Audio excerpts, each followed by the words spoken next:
Hello, everyone, and welcome. We are on day 2 of Calling All Heroes Rising series, and this is our final day. Last weekend, we had a full weekend of Swiss, where all of the teams played each other, and the top 8 teams moved to this weekend's double elimination bracket.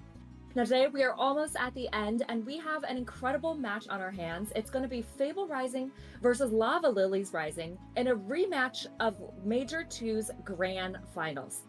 I'm joined here by Wicca. I'm so excited. Wicca, of course, is such a legend in Overwatch scene as well as the Calling All Heroes scene. And so she'll be my partner in crime to bring you today's cast. Hi, I'm Wicca. I'm really excited to watch these matches today. Last day of playoffs, a lot on the line for all these teams, especially someone like Fable Rising, who is that defending champions, and Lava Lilies, who made it to the grand finals in the previous tournament, looking to see if they can do it again and possibly take the crown this time. Yeah, and we are, what's crazy is we're actually in a loser's bracket match. And these two teams were the top 2 teams from the last tournament. And here we are taking a look at the bracket. So we see the semifinals matches and winners finals matches that were actually between Mist Emerald and Timeless Anomaly. That was so close, it went the distance. And Timeless Anomaly came out on top. And so Mist Emerald is going to be in the losers final, and they are going to be playing the winner of this match. We're just about to start. And everything's on the line for both these teams. Like you said, it is that loser semifinal, so whoever loses this next match, they will be going home early today, while the winners have to move on to taking on that Miss Emerald roster, who we've seen is incredibly formidable in being able to, reverse sweep Fable Rising yesterday and almost take down Timeless. And this Fable Rising roster, as the defending champions, they're really hungry to go at it again. We have Zayna on tank here, Sari on hitscan, really proficient on those hitscan heroes, especially on Widowmaker. Megalas is the flex DPS for this roster. Najila, the flex support, preferring characters like Baptiste and ERE, and finally Patamon on that Lucio role. Yeah, these players have been in the Calling All Heroes Rising scene for a while. Fable Rising, of course, is also a team that has been around for a while. And so, lots of storied players. So great to see that continued success here. And then we are going to take a look at Lava Lilies Rising roster. And Lava Lilies is also a team that has been around the Caw Rising scene for a long time. We have Blood Bunny on tank, Lilac on the DPS role, as well as Naku. And then we have Willowtron and Tycho on support. Now, what's interesting, I think one of the big differences between this current Minor 2 tournament as well as Major 2 was there were some major shakeups in the balance patches. We saw Juno release this current season, as well as Juno getting buffed in the last couple weeks, and she's really risen to prominence in the highest levels of play. We see her a lot and in top tier play. We see her being played in the Caw Challengers tournament, as well as Face It Masters tournament going on this weekend as well. But we are here down in Rising, and so a little bit lower level players around kind of Diamond and below. And so here, players don't necessarily need to play hard meta. They can play a variety of heroes. We've seen some Juno this weekend, but we've also seen some Bap Lucio backlines as well. Absolutely, and we've seen Juno played kind of with a couple other support lines, so Brig Juno for a couple teams, and in the case of Fable Rising, they have ran that Juno Brig a few times on their roster, but opting more towards that Baptiste Lucio as the games kind of went on. And for this Lava Lilies team, I'm very curious to see what backline they're going to opt into, whether it'll be that Juno or with the Ana or the Juno Brig, or if they're going to go with the more tried and true Baptiste and Lucio composition. And I do know that, there are a myriad of things that can be played right now, ranging from the Diva to the Ramatra to that Junker Queen. And if Blood Bunny, wants to run something like the Junker Queen or like the Ramatra, it is playable with both that Juno Brigitte backline or that Baptiste Lucio backline, and it really just comes down to preference and comfortability on the heroes. But the matchups themselves do get more complex the more things switch around, and very exciting to see where we're going to end up on this match with where people will be playing their rosters. Yeah, that's right. There's definitely a lot of variety. We have seen Brig Juno being played a lot at the highest levels of play, but here in Cal Rising, there's so much flexibility and so many different tanks being played. We saw Diva being strong for the last couple months. She hasn't been touched in a while, will be touched this upcoming week, it sounds like from the director's note. Will be interesting to see how that turns out. But we've actually seen Ram rise to prominence in the last couple weeks. So a lot of Ram being played. So I'm expecting to see more Ram on some of those brawl maps, especially shorter range with not much high ground. Potentially a lot more Diva on maps like Esperanza, where there's a lot of dive happening as well. I think the first map we'll be going into may be Ilios, which lends itself more towards that dive composition that you just talked about. And I do know that the Fable roster for sure will prefer that Ramacho. We might even see it all 3 points of Ilios, regardless of map geometry. But Lava Lilies, they're a bit of a question mark here. Do they want to run that Diva, or do they want to run more of a brawl-centric tank in the Junker Queen or the Ramacho? And if they do run that Diva, the dive is very prolific on many of Ilios' sub points, and it might lend them an advantage in this first map. Yeah, I agree. Ilios, out of many of the control maps, is really well known for dive, especially Lighthouse, well as well. Ruins tends to be, you can run dive, you can run more poke. You also sometimes you have a Widowmaker, and if she's taking over the lobby, it can be really tough to play into that. But I am really curious to see these team styles and what they match up against. They actually did not play against each other in Swiss in the current tournament Minor 2. But I think these teams have definitely scrimmed each other. They have a lot of scouting information on each other and the players and what they like to play. So it'll be curious to see if we see more mirror matchups, or if we see teams, playing more to their strengths, or trying to, play to kind of counter what the other teams want to run. And we should be going into the map in just a moment here, but I do want to talk just once more about those support matchups and how a big, crucial part of how those backlines succeed is their ultimates, right? You see the Juno ultimate come out a lot, and I think an important thing is to make sure that we are not stacking those support ultimates. Yesterday in the reverse sweep, we did see Fable Rising. They began to stack their Juno ultimates with their nano boosts, or beats with their windows. And when you stack support ults, you lose so much swing value where you can bring the fight back into your control, just because those ultimates are so powerful. Yeah, I agree. It really is about, strategic ultimate usage. And sometimes, in Rising, it can get a little hectic as people just throw ults into the game. But really, I agree. Smart ultimate usage, especially support layering, is definitely something really important. And now we're jumping into lobby, and we see Fable Rising actually favoring the ramp brawl on Well, which is actually a very interesting comp. You don't see much brawl being run on Well. And they're actually going to run it with that back Lucio backline. Meanwhile, Lava Lilies is going to opt for the dive. They're actually going to go for the Juno Ana backline, which I actually like. I think on this point, you can set up your Ana on high ground, especially playing against the Brawl. She should be pretty safe. Absolutely, and we see Blood Bunny on this one sitting here already taking a lot of pressure from that Mei. Does get booped into the well, is barely able to get out alive, just the cooldown coming back online just in time, taking a lot of damage from this Mei still, a lot of pressure. Zana using the ram form, just trying to get the kill on this front line, is able to find the Ana in the back as well. What a surprise. Queen Bee, you gotta keep your distance a bit more. Lilac is able to trade one out though, Megalas going down eventually, so there is one trade, but the fight will be going over to Fable Rising. Yeah, I think Lava Lilies right now, they're going for more of that dive comp. And so what's key there is they need to make sure to set up their DPS and making sure they're diving a target altogether. I think on that initial fight, it was, they didn't quite set up, was a little bit caught off guard perhaps by the comp that Fable was rising. Perhaps, Fable Rising was just using the speed and kind of rushing the line of Lava Lilies. And so unfortunately, their Ana gets caught up there as well as a couple other players, and they lose that first fight. Sorry, we'll be playing in cage here. Does take a bit of damage from those stickies, but not enough poked for any concern. Is able to find a headshot onto Lilac. The Tracer just getting a little bit too extended there. Blood Bunny taking a lot of damage. Does go down to Najila. This Baptiste's very thirsty for kills, as we've seen in the previous series. Queen Bee is trying to escape, is able to do so, but again, this fight just going to Fable Rising oh so quickly.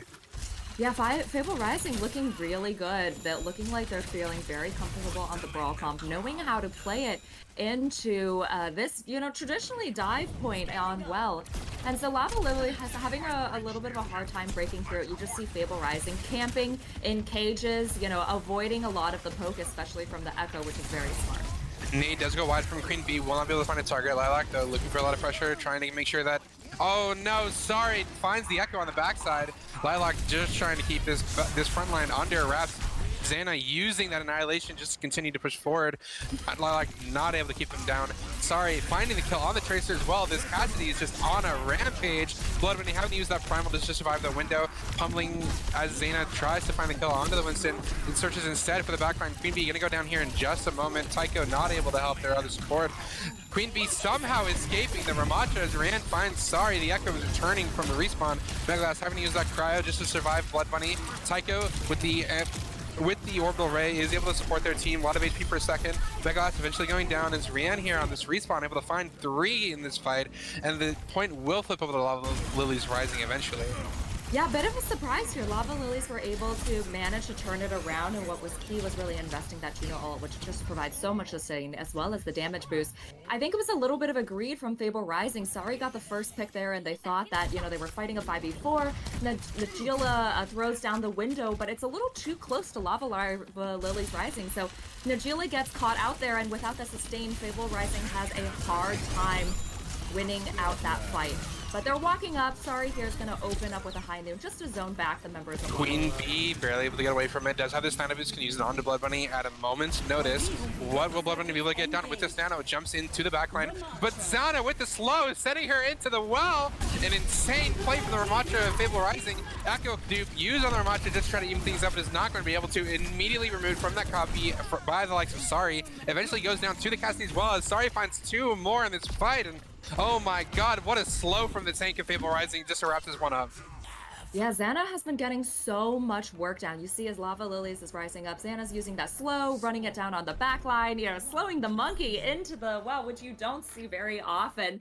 We saw that come up in chat where Blood Bunny said no shot, but it was a good shot. Sometimes it happens. Fable Rising looking super strong, looking very dominant, just losing out that one team fight, but able to turn it outbound very quickly.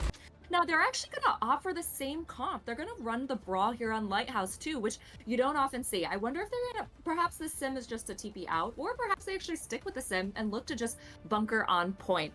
But Lava Lilies Rising here, they're going to opt for the dive. I think the dive, can be a little bit stronger here. You can kind of poke from different angles on the window, especially if Fable Rising is just going to try to bunker on point. Fable Rising, they do the Symmetra. They are saving the CP, which means they're going to be going straight to point. Rian, though, reading the room, is able to switch to this Pharah just to spam out this Brawl composition that wants to sit on card. She needs to be able to look for an angle on this composition, dealing a lot of damage, already 20% up to that barrage. Najila just trying to heal everything up. Nade comes through from Queen Bee. Megalass looking very low. Lamp has to be used by Najila, the Blood Bunny, looking for a kill. Teleport used up by Megalass to go to this high ground. Queen Bee going down to Patamon. Rian, though, trading on Najila. What a great play from this Ferret to find that backline. Zana with the form is able to trade back out. Sorry, finds Blood Bunny on the backside. Tycho is still available to support Lilac here, but it will be a point flip for Fable Rising as they eventually get this point. But Lilac takes one with him first. Yeah, I like that. Fable Rising, they actually stick with the sim. They run it down, immediately TP to point to just maintain point control. Brienne is able to get a lot done on the Pharah, but Fable Rising, they actually TP to the high ground, and they focus down the Ana. That can be terrifying. As the Ana, you don't have much mobility to get TP'd on. And so Fable Rising awarded with first cap here, and we see Rian going for a flank, trying to get some poke in. Rian building really close to that barrage, is 90% to it now. Finds the Gila again. Fantastic play from this Pharah. Rockets finding True. Megalass getting very low heals here. No Baptiste heals for this roster. Sorry, though, finds Blood Bunny. How does that happen? Lilac eventually taking down Sorry, and Fable Rising, they have no Baptiste. They're going to get whittled down by this Pharah on Level is Rising. And the point should flip over eventually, but Zani here doesn't want to give it up. Has this form, just trying to stall for as long as she possibly can, eventually going down. And Rian now has its barrage here. Might look for it on the teleport.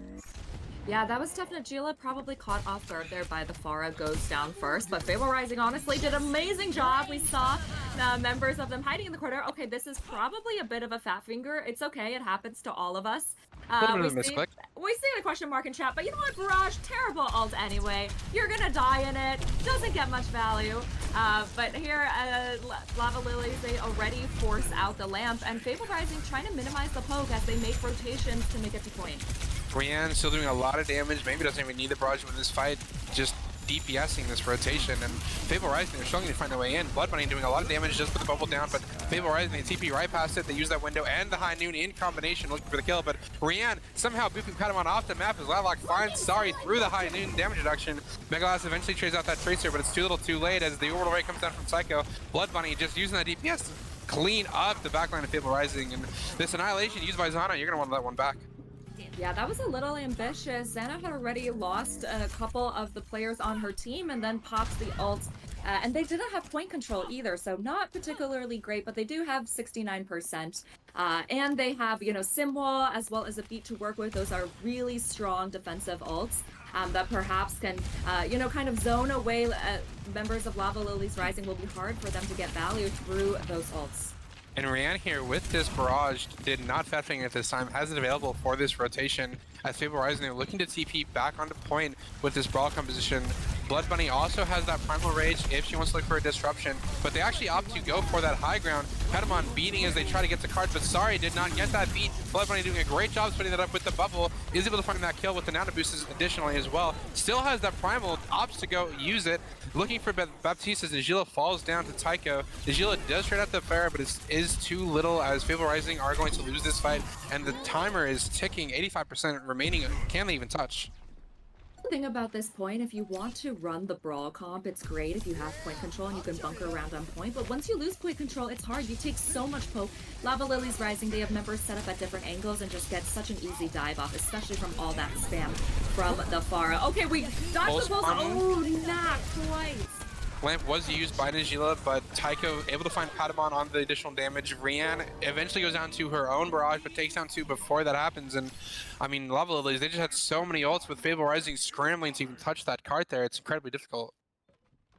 Yeah, Lava Lilies Rising looking super strong on this map. At this point, the dive definitely gets so much value, and especially I love Rian's swap over to the Pharah. You just get so much poke in. The only one who can really contest you is Sorry on the cast as well as Najila on the bat, but they're doing with so much poke from the other members of Lava Lilies that, you know, that Pharah just pretty went uncontested.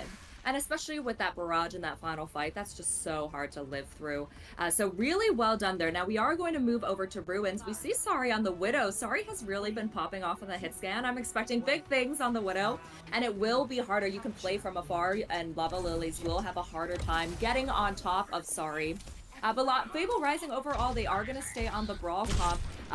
And Rian almost going down early. Sorry, looking for that early pick. Is prolific on this Widowmaker, as you said, and Rian's going to have to play around it, opting to go all the way around, looking for the Widowmaker herself, just trying to get that kill. Sorry, though, reading it, is able to counter-rotate against it, and Blood Bunny taking a lot of poke damage, is getting DPS'd by this Mei, the slow coming through as well. Shield used by Zana just to keep up that Mei HP pool, and bubble used, but Sorry, finding Rian with the Widowmaker mine. That's not a kill feed you see every single day, and Lilac trying to trade it up, but Sorry doing a great job of playing around those pillars as eventually go down, but Fable Rising, they're doing a lot of pressure on the front line. Blood Bunny about to go down as 1 HP, does not get out alive as Najila finally takes that kill, and Lilac pressuring the point, but recall forced out by Megalas already, and Lilac's gonna have to get out of dodge. Oh, what a headshot. Yeah, Lilac unfortunately is not able to get out, and that's the thing when you're running the Widow. Like, look at Sorry. They had a Pharah was on Sorry, the Tracer was on Sorry, and like Sorry does go down there, but it takes so much attention and pressure away from the rest of your team. And so Fable Rising is just able to run it down, and you just kind of sacrifice your Widow, you know, as it is, as the sacrificial lamb. But Lava Lilies Rising trying to re-engage, but taking so much poke here before even being able to set up a fight. Zana just using that form to break the Winston's armor before they're able to go in. Rian again just circling around the entire map trying to look at this Widowmaker. Is able to hit one direct, grabs the Mega. Sorry, taking a lot of pressure. The concussive use to get on top of the Widowmaker, getting a lot of HP, but Najila with the lamp saves the Widowmaker and takes down the Pharah. Great play with the Baptiste. That's exactly what you want to see. Zana using the farm is incredibly healthy against this Winston. Nano boost does come through though. Window used in response. Primal though available for this Winston is going to finally take down this Baptiste eventually. Oh, what a shot from Sari. Does take down Tycho. Fantastic from this Widowmaker, taking a lot more pressure from that Pharah as the Pharah does respawn. Patamon getting down to 1 HP, 1% away from that beat. Does she want to use it? Yes, she does. Beat coming through on all 3 surviving members onto Fable Rising. And Megalast looking for that kill. Recall forced out. Does have this Blizzard available if they want to use it. Zana takes down Blood Bunny. This Pharah is 1 HP. Megalast not even to find the kill as Rihanna takes down Patamon. And the supports from Lava Lily Rising doing a great job on their DPS. Keep them available for this fight. And 95% the point will eventually flip over to Lava Lily Rising. Bit of a scrappy fight there. A lot of ults invested from both sides. That was key that Lava Lily's Rising was able, to get out both support ults, which are super crucial. And so they do have that Juno ult to work with. That can be super strong, especially if they're playing for the Brawl. But Fable Rising, they have a Mei ult, they have a Ram ult, and unfortunately, Brienne gets caught off. This damage-hungry Baptiste taking down Rand, but Lilac answers back with the Pulse Bomb. Megalast not able to use that Cryo. Annihilation was used on the side of Xana. Does a lot of damage to Blood Bunny, and Sari is able to collect that kill eventually. Najila getting a second in this fight. As Patamon as well getting active, takes down that Tracer on Lilac, and the point flips back over. Can anyone touch? And no one is available to touch that Winston having died earlier. As Fable Rising, they take map 1. Fable Rising looking so good on this third point. It's interesting, these 3 different points on Ilios really went one way and then the other. I think this one with Ruins, it is tough to play that dive on, especially when you're into that Brawl, that Bap, and that Widow putting in so much poke damage, that Mei as well. And we saw that Lava Lily Rising was always on the back foot. They were taking so much poke. Their Monkey was half health. Rianne on the Pharah was half health before the fight even began. And so, we saw that Pharah get poked out, and then you have Sari in the back just putting in so much poke and so much pressure and kind of free casting after the Pharah and Tracer were off of them. And so really great fight win here by Fable Rising. These teams showed 2 very different play styles, and I'm curious to see what kind of adaptation these teams will make going forward in the series. I think Lava Lilies especially is already showing that they do have that ability to adapt, right? We saw Rianne in the first map not playing that Pharah, but in the second instead opting to go into it and it being very effective for the side of Lava Lilies Rising. I would like to say that on that last point of Ilios, with the Pharah having to wrap around all the way looking for that Widowmaker, maybe that's a signal, maybe you don't want to play the Pharah anymore once you're into that Widowmaker, because the Fable Rising team, when they don't have that Cassidy, they're able to spread out a bit more than they would have previously been able to, and they take a lot less damage from those AoE Pharah rockets from Rianne. And, while Lava Lilies did show that they can adapt, I think they adapted just slightly too little, and they needed to adapt just a little bit more, and they could have taken a sub point for sure. Yeah, I agree. I am curious to see, maybe some comp swaps would have been good, but it was hard. Lava Lilies really struggled to break through that Brawl. You have to walk through, even if you're trying to dive the Widow, you have to walk through a Ram, a Mei, a Bap and Lucio, and so that is so difficult. But Ruins, of course, is such a good map for that kind of comp. You're running a hybrid, Brawl poke kind of comp, but we are going to move over to next map where I believe Lava Lilies, as the loser of last map, they are going to have a map pick. And they've been really favoring the dive, so I'm assuming that they're going to pick maps that will favor those comps and maybe be a little more disadvantaged to the Brawl that Fable Rising has been running. Absolutely. And, all day yesterday we saw teams favored that Kings Row second map choice. Kings Row, Scrims Row. It's a fantastic map, favored by the community. But I don't think we'll see it here. I think Lava Lilies, playing that Winston comp, they're playing the Ana and the Juno with it, kind of a double flex support composition with that Winston. They want a dive map. I do not think they'll go to Kings Row. They'll pick something more dive-oriented. And Fable Rising, if they don't adapt to that dive composition a bit more, I think a Widowmaker might struggle, a Cassidy might struggle as well. We might want to see something like a Tracer just to give them some flexibility against the Lava Lilies dive. If they're not able to adapt to it, then Lava Lilies, they might very well just run away with this map pick. Yeah, but we have seen, Sorry really being able to take over that lobby, getting a lot of first picks on the cast as well as picks on the Widow. And those were so key to their team's success. So, yeah, I agree. I think that is probably one of the keys of success for Lava Lilies. How can we force Sorry off of the pure hit scan and onto something maybe they're a little bit more uncomfortable with? Do we force them onto a Tracer or an Echo or something like that? But these teams taking a little bit of time to kind of regroup and figure out what they want to play. I am curious to see if they take any tips from other kind of all the other tournaments that are going on currently. And Wicca, just as you said, no Kings Row for Lava Lilies. They are going to go for Blizzard World, which is much more well known for being more of a poke or more of a dive map. Blizzard World is well known for more of that dive or the poke style.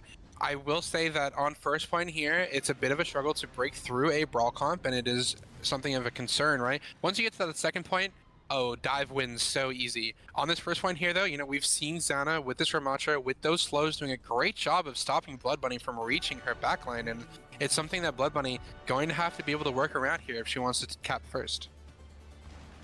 Yeah, that is right. And we can see what these teams are favoring. What's interesting is Lava Lilies, of course, favoring that dive as we expected, but Fable Rising wants to run the brawl as well. Now, what's interesting is, especially for this point A, where you need to capture a point, brawl can have really strong point presence. You can kind of throw your Ram on point, your Mei as well, and they just bunker around on point. They have the Nemesis form, they have block, they have ice wall, and they can kind of sustain forever. And so Lava Lilies, they're going to have a really clean fight win. They're going to have to make sure to take down several members of Fable Rising before they can actually capture point percentage. Hadamon is on the Brigitte here instead of the Lucio, so Fable Rising, already adapting at the beginning of this map, saying, we know you're going to run dive, we know what you want to play, and we're going to try to counter it with this Brig pick. Yeah, you often see that Brig as a counter to dive, that you have those packs you can give to the target being dove, you can, flail and basically disrupt that monkey jump, as well as that AoE healing is so strong. We see Lilac on the flank, Lava Lily setting up the dive. Fantastic nade from Queen Bee. Oh my lord. Hits 3. Sorry, they is able to trade out 1, but Lilac taking down 2. There are no supports for the side of Fable Rising anymore. Sorry, trades out that Winston. Zana still has holding down this front line, has the form available should she need it, and Rian on this high ground with the Echo does have supports, and Fable Rising they might slowly tick down as they have no healers. Megalast though with the headshot on the Lilac, and Zana is somehow finding the Ana on the other side. 2 members down from Lava Lilies. They only have a couple remaining. Rian taking some damage now from this main. Those icicles finding their target. Megalast going for it. Rian trying to escape. Is on 30 HP. Getting healed up by their... Not able to survive. Juno healing not enough as Lava Lilies. The fight looked good. Queen Bee's nade was amazing. But Fable, they're able to trade out and just take it back. Wow. I don't think we expected the fight to go that way. You can't ask for anything more from your Ana. That nade connecting with 3, and they're able to kill 3 members of Fable Rising, but unfortunately they trade out Blood Bunny and Tycho during that time, and the DPS of Lava Lily's just not able to clean up that cast, not able to clean up that Ram, being scared of that Ram form. Ram just has kind of twice the health pool he does. And so Lava Lilies unfortunately don't get any progress. That nade goes wide, doesn't hit, but Blood Bunny is able to get control of high ground. Hadamon with a great whip shot, keeping Blood Bunny off their backline, but Lilac is here looking for the kills, does find Hadamon, and Blood Bunny ends up cleaning up 2. 3 down to the side of Fable. They are trying to trade out, but Queen Bee taking down that Cassidy. Zana is the only one alive, will not survive with the form, and Lava Lilies, no trades whatsoever. They will take that one cleanly. Okay, sigh of relief there from Lava Lilies. The dive goes better this time. No nade, but no nade needed. Blood Bunny is able to clear that high down, forcing Fable Rising on the back foot. And so they are able to capture this point with more than 4 minutes to go in the time bank. So they gotta feel pretty good, and they also have pretty full ult banks coming up. A full ult bank, honestly, for Lava Lilies. They're gonna really try to, force this Ram back, try to keep the momentum going. Both supporters available for Lava Lily Rising. They do have this nano boost for their Winston. Pulse bomb coming through, but the Cryo and Lamp is there from the side of Fable to survive. Sorry, does take down Lilac, but the nade is true. Hits 3. Rian able to clean up Najila. Patamon going down very low. Bloodbunny doing a lot of damage with that. And Boost has the primal it should. She need it, but she will be able to hold on to it as Xena not able to find a trade this time. And Fable Rising, I mean, they're just not building the ults quite quick enough, and Lava Lily's able to take advantage of it using both support ults there. The orbital raid does come through at the end, but they do take that fight. Yeah, Megaless pops in the Mei ult, is able to zone some members of Lava Lily's back, but unfortunately, Fable is already low and they're not able to capitalize on any kills off of that ult. And so Lava Lily's Rising, they get this card going almost at the end of point B already. High Noon used by Sari just to keep that mate alive as Bloodbunny doing a lot of pressure here. Forces out Lamb, forces out High Noon, and survives.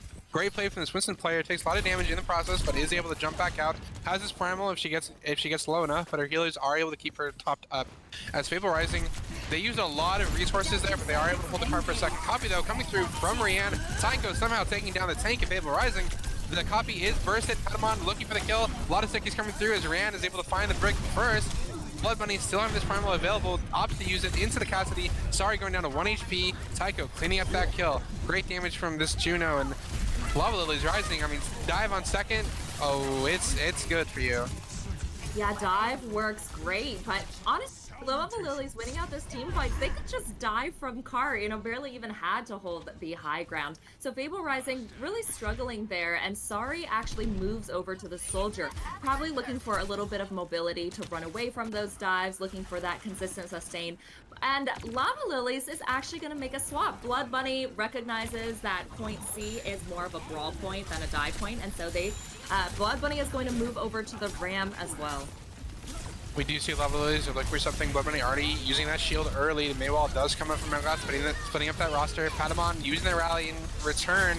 Marching Fable Rising forward. Annihilation also coming through from Zana. A lot of frontline damage for Fable Rising here as Lava Lily is just trying to kite away. Rianne is in the backline though. Patamon doing a great job keeping herself alive against that laser with the shield there. And Fable Rising, it's a 1-for-0, but they are able to hold the card for now. Yeah, Lava Lily's Rising has to be happy with that. They get out the rally as well as the Ram ult, and no one went down. They were able to kite that. Now, Megaless here with the Mei ult. Great flanking Mei ult. Sorry, finds Lilac the Helix. I don't think she was locked up by the Mei ult, but does go down. This Echo doing a lot of damage, just find the ultimate, but immediately popped out of that, not even able to use that ram form before the copy is ended. And Sorry taking some damage, does grab the Mega Pack in that duel. Rianne has to get out of dodge, and Sorry just doing a great job of keeping this Echo in check off of her Mei. Zana using that form, taking some damage from the stickies, is able to be completely fine, and Lava Lilies are going to be looking for a recontest here. Tycho almost with its rally. Queen Bee has that Juno ult available. They swing the corner. I believe Orbital Ray will come out in just a moment. Torpedoes used first, then now comes down the Orbital Ray. Bloodbunny has the form to use with that Ray. Rianne with the beam cleans up Najila. The lamp being forced out earlier. Patamon almost going low, does eventually fall, and Fable Rising, I mean, they had no ults to commit there. Lava Lilies just using their Orbital Ray are able to find the fight for themselves. Queen Bee shows why Juno is meta. That ultimate is just so strong. That ultimate moves forward, allows a great offensive ult, allowing you to engage and just overwhelm the members of Fable Rising. Now, Fable Rising, they're waiting for this visor to tick up. The rally is forced out from Lava Lily's Rising. And here the Ram ult is popped from Bloodbunny as well. Annihilation used by Bloodbunny, gonna find a lot of damage. Zana does go down, Megas going down as well. Cannot find anything with the visor. Bloodbunny just stuffing her with that Annihilation. Shield coming through to make sure that Fable not going to be able to touch, and they cap third. Yeah, Fable Rising was able to stop the momentum, win out several team fights right after checkpoint B, but Lava Lilies, they just show why this is meta. They're able to use that Juno ult, massive one ult investment for a massive team fight win, and just rush the members of Fable Rising. And then also there at the end, the rally, just such great sustain, also, prevents Fable Rising from getting much value on their engage. And Sorry on that Soldier doesn't get much value with that visor, neither does Xana's Ramatra Nemesis or Ramatra Ultimate as well. So Lava Lily's looking super strong here. I wonder if, Sorry, I'm not sure about the Soldier pick. Honestly, Soldier probably one of the worst DPS in the game right now. I haven't seen a Soldier in any of my lobbies, which is saying something. And so I wonder if Sari was feeling kind of nervous about playing into that Tracer Echo feeling, like maybe they might be targeted by the dive. But, you know, with that Bap Lucio backline, you should be able to sustain any kind of dive from the DPS, and especially you're only playing against a Ram enemy who can't dive either. And so I would have loved Sari on the Ashe or even the Sojourn. Just more consistent, high damage output. Bob also really great ult as well as overclock.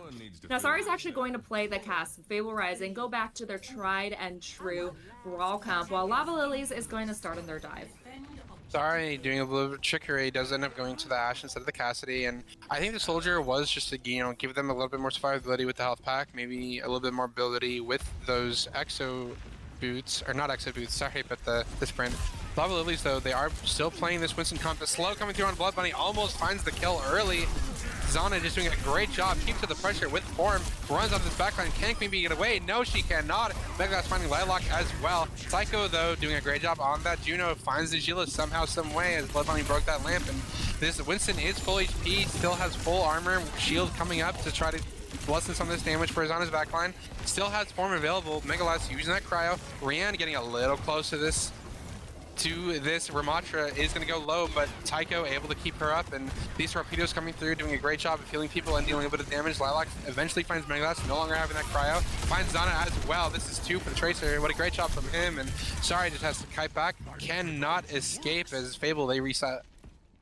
Okay, big clutch there by Lava Lilies Rising. They lost a couple members, and Ziana, your worst nightmare is sitting on low ground and having a run it down on you in Nemesis form. There's no way you're getting out of that. But luckily, Lava Lilies Rising with the Monkey Echo and the Juno in play, they are able to swing things around, are able to take down Fable Rising. But Fable Rising does get a tick. They have to feel really good about that. And they actually have a Mayo coming up, building up to it so quickly. Brienne does have this copy we really put on there on Mantra. Huge nade coming through. It has to force that lamp from the Gila early. Zana and Megalast both using their cooldowns as well. Megalast has the cryo available. Headshot with the icicle onto Lilac. What a great May player. Orbital Ray though coming through, looking to trade out as Blood Bunny utilizes that damage and healing to just walk forward onto Fable Rising in the backline. Tycho with the torpedoes finds Sorry. Megalast using that ultimate on the backline. Queen Bee will go down here. Tycho is frozen up. Rianne falling off the map. I'm not sure how. Megalast is 1 HP, but is dueling Tycho on the high ground there. Patamon just trying to keep her Baptiste up from this primal rage from Blood Bunny. Najila somehow finding the enemy Juno while being moved around by this primal. Blood Bunny though finding both supports, no more available. Annihilation used by Zana, trades out that tank. What a great shot from this Ramatra, and it looks like Fable Rising, they used a lot of ults, they defend a lot. Oh, Lilac says, no, I can solve this out. Has the recall available, Sticky's coming through, Pulse coming through as well, but Zana just blocking all that damage on the Ramatra. Does get naded, will need to kite back here. Does she live? No, she does not, and Lilac stalling this out. Sorry though, trades out that Juno, Tycho going down, and the respawns from Fable Rising, it might just be enough. As the copy was used, the Annihilation used as well. Lilac finds Sorry, and the respawns are not there. Fable Rising, they have to reset one more time. Lilac with the stall. Wow, what a scrappy fight. Massive from Lilac, able to stall out that point, prevent Fable Rising from fully capping, and a lot of ults thrown in there by both teams. And now Fable Rising, they only have 1 minute to work with. They have both support ults as well as a High Noon. They try to zone back the Monkey with the window, but unfortunately they lose their Lucio in the process. Rianne finding the stickies on that Lucio. Patamon not able to build up that beat and use it in time. Najila with the window does force Blood Bunny back, but there's just so much support for this Winston with Queen Bee on the Ana and Tycho on that Juno as they are able to continue to find kills onto Fable Rising. And Fable Rising, I mean, they have 20 seconds remaining. They will get one touch, but it'll be close. Yeah, Lava Lily's holding so strong, and there's only 20 seconds left to go. I don't know if Fable Rising is even able to get all of the members to touch point at the same time. Megalast moves over to the Sombra, probably looking to get that touch. And Lava Lily's playing aggressive, opening with that Juno ult. Orbital Ray used early, just looking for early pressure. Lilac finds Megalast before they can touch, but Zana is able to get on the card. Sorry finds one with the High Noon. Zana able to find that Ana and the Winston as well. Patamon getting active, takes down Rianne on that Echo. Lilac the only one alive, and Fable Rising, oh, it was really close. It was really dicey, but they're able to finally just cap this point. Patamon having to use that beat, Sorry, with that High Noon, and Lava Lilies, they did a good job of applying pressure early, but they're not quite able to find those kills before Fable can touch that cart. Fable Rising breathes a sigh of relief, and Lava Lilies, I like that play. They wanted to play up aggressive. They knew Fable Rising had to touch point, and so they throw the Juno ult in, which is such a great offensive ult, but luckily Fable Rising Mega Last on the Sombra was able to get the point touch, able to stall out long enough for the rest of their team to get to point. And now they've made some comp swaps. We see Megalast actually move over to the Sojourn and Najila on the Moira. Zana taking too much damage, tries to greet her for him, but goes down for it as Level is just dealing damage to that front line. And I'm unsure about this Moira pick. It says I'm worried about surviving, but the utility from this Moira is just so much less than a Baptiste that is concerning. Yeah, I don't know about this Moira pick. It's a little bit counterintuitive. You're running 2 hit scan, longer range DPS, but you're also running a Moira. Like, what is the Moira gonna do here? You're not able to play fast and rush someone, and this map nade from Queen Bee just gets so much value. Nathan, the Queen Bee, and the copy coming down from Rihanna is able to find the entire backline of Fable Rising as they fall incredibly quickly to it. And I mean, you don't have a lamp, you don't have a Suzu, you only have that Moira phase for the Moira herself, but if anyone else gets dated, then they're dead to rights. Yeah, I wonder if Najila's feeling like they're having a bit of a hard time living, especially against that super strong dive from Lava Lilies. But, there's not that much utility for your team, and so your team can only play the game of trying to live as much as possible. And a boost and coming through from Queen Bee does a great job. Anti's 3 at least, but the Annihilation used by Zana just to force this Winston back. Primal Rage does come through, so Blood Bunny can continue her rampage, but she eventually does choose to leave. Damage is dealt, sorry, is down, and 30 seconds on the clock here. Megalas looking for a pick on this side, does get 100 charge, not able to find that kill. Blood Bunny jumping in the way. Get down, Mr. President, she says, and Zana is just opting to move this card. Nade comes through, hits 2 again. Megalas almost has this overclock, but will go down to Rian with that Echo Beam, eventually finding it. Zana just trying to keep the card alive, but Psycho with the Orbital Ray will find that kill, and 10 seconds remaining. Patamon, the only one that can touch this card, and Blood Bunny is hunting her down. Lilac able to help with that kill as Rian assists as well. 3 people chasing Sushio, not able to touch, and time will tick down as Lava Lilies, they take second map. Lava Lilies looking really strong throughout the map. It was almost a full hold on point A, but Fable Rising was able to clutch it out in the final moments. Now, I'm not sure about these comp swaps. It a little bit tough, I think, to be running that Cass and that Sojourn, as well as that Moira. On the Moira, Najila wasn't even able to build up to the Cole because it's so tough. Lava Lilies has that burst dive, and Moira does better when you're, trying to play first, trying to engage onto someone, throwing out those damage orbs, but they just don't get quite that much value. So we could tell that Fable Rising was feeling a little bit on the back foot, not quite sure what to play, and so, had a bit of a hard time there pushing point B. And so I think we can see these teams really shaping up to what their strengths are, what they're favoring. Fable Rising really loving that brawl, really loving that ram, whereas Lava Lilies Rising really loving that dive. And Absolutely. So this is going to be kind of a matter of what maps are picked and how these teams play to their strengths. Absolutely, and I would have liked to seen, I think, more of a tank switch rather than a support line swap. I think those nades from Queen Bee finding their mark almost every single time, doing a great job on that Ana, and just needs a bit more pressure applied to her on the backside of the map, whether it be, a tank that can eat up those nades in the form of Diva, or maybe a tank like Winston that can get on top of the Ana and just apply pressure so that way your team can move forward with the card. And Fable Rising, they did try to adapt. It didn't quite work out, but I am happy that they are still attempting to make those adaptations, and Lava Lily as well is choosing to adapt, doing a great job on that third point, moving over to the Brawl, is able to take that Brawl matchup very well for themselves, and we'll have to see what map Fable Rising choose, as we are going to go to a short 5-minute break here, and once we're back, we'll go over the map pick, and we're excited to continue this match.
All right, welcome back from the break. We had a few minutes of break. I imagine Fable and Lava Lily's taking this time to also strategize and figure out what they want to play. These teams have two very different styles. Fable Rising favoring that Ram Brawl, and Lava Lily's favoring that Monkey Dive. And so it's a matchup of two very different styles, and we see these teams kind of making adaptations, figuring out how to play to their strengths, which is making up for a very interesting match. Absolutely, and the next map type will be Push, which gives us a couple options. Esperanza is favored, I think, by both teams, but is more commonly played with a kind of dive style, which could favor Lava Lilies over Fable Rising. And I think that if I were Fable Rising, I would opt more towards a map like Colosseo or New Queen Street, rather than that Esperanza, however popular it may be. And it will be the New Queen Street. So New Queen Street, it definitely favors more of a kind of sit around that push bot, march it forward, mark that enemy team, and prevent those dives. And we'll have to see how Lava Lilies chooses to play into it. I do expect Queen Bee to run this Ana, as she's been doing a fantastic job with those anti-nades. Yeah, and Sari has been getting so much work done on the hit scan. And New Queen Street, you have these very long sight lines, sitting by Coast, sitting by Mega.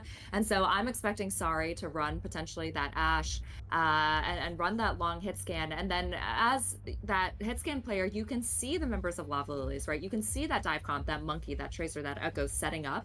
And so you can hope that you put in enough poke and pressure onto Lava Lilies that they're not able to get a successful dive off. Now, all right, we'll see if these teams, if this is what they want to run. Fable Rising giving us a preview of Xana on the Rhine, whereas Lava Lilies is actually looking to opt for a Diva as well as a Soj. So more of that kind of pokey dive hybrid. I would be really surprised to see this run out, but the doors are opening and Xana is still on it. So very unique pick coming out from Fable Rising. They're also running the Symmetra with this. So looking for a very stack-centric composition as Lava Lilies. They have that Juno, they have that Ana and Blood Bunny on the Diva rather than Swinson on this map. We'll be looking for a lot of just damage onto the Cassidy of Sari along with those defense matrices, and Xana is taking a lot of space already against this team. Shield getting kind of low. Nade is forced out by Queen Bee onto that tank. Sari taking some damage from Lilac on the backside. Has to be healed up by Najila, and Xana just swinging on the Diva. Najila finding the Lilac. Tracer going down. Recall was forced out by the Cassidy, and Lava Lilies, they're going to have to back out and reset. I can imagine this comp is definitely catching Lava Lilies off guard, because I don't think anyone here expected this. The Rhine Sim TP strat, that is not something we've seen in a long time, and not something you really expect on this map with such long sight lines. Fable Rising really looking to brawl, really looking, for short kind of distances, to close the short distances to get on top of someone. Lamp is forced out. Najila getting very low. Lilac does eventually find that kill. Patamon next to go. It looks like no. Patamon turns around, just bursts Lilac down. Great play from Lucio, but Rian does find Megalas on the other side. Doing a great job on that Sojourn, and Xana eventually takes down, no longer having that support from the Baptiste. And Fable Rising, they do lose that fight, but they got a lot of progress on the push bot. Yeah, Fable Rising almost able to cap, but Lava Lilies Rising, they had a great dive there, kind of forcing the members of Fable Rising into that mega room, and they pinch from different sides. And so Fable Rising, we see the support ults coming up online, and that's the thing about this comp, it's hard for them to get the tank and TPS ults online. Fable Rising going right to card, but Rian is ready, is playing two with that overclock, finds one kill already. Najila going down, one destroyed, and Patamon next to go, no supports available for Fable Rising. They will not even be able to find that trade. Oh no, I spoke too soon. Sorry with the headshot. Lilac does go down, but the trades are too little too late, and that Tracer will be back incredibly quickly. And Fable Rising, they're not able to swap the card, and Lava Lilies, they might get checkpoint. Rian there with a massive overclock, pretty uncontested, just able to sit on top of train, sit on top of bus, and to poke in so much damage. They are about to cap this point. Xana just marching forward, a bait TP coming up from Megalas to trip Lava Lilies into targeting in. Orbital Ray coming down from Psycho, and Fable Rising, they're able to just kite back a little bit. Zana trying to hold this card down, barely survives the beat coming through from Patamon in the window use as well, and Najila not able to keep Zana up on the other side as the pulse bomb finds the tank of Fable Rising. Megalith's next to go, Patamon goes down next, sorry, trying to find something to sign in through the window, is unable to do so as the entire, oh no, Lyle, you guys don't do so again, I'm sorry. Sorry with the high noon, finds that Tracer on the tail end, but Najila, sorry, just trying to have survive as Zana with the respawn. The checkpoint did come through, the respawn's auto instant, shatters the tank. Blood Bunny will get pinned. No, the sleep dart coming through Queen Bee is able to prevent that. Psycho getting very low, does go eventually go down to Najila as the Blood Bunny is demacked out of that Diva suit, and Lava Lilies, they do lose that fight, but they do find that checkpoint as Fable. They try to push it back around. They'll take that checkpoint away, and they need to win this next fight.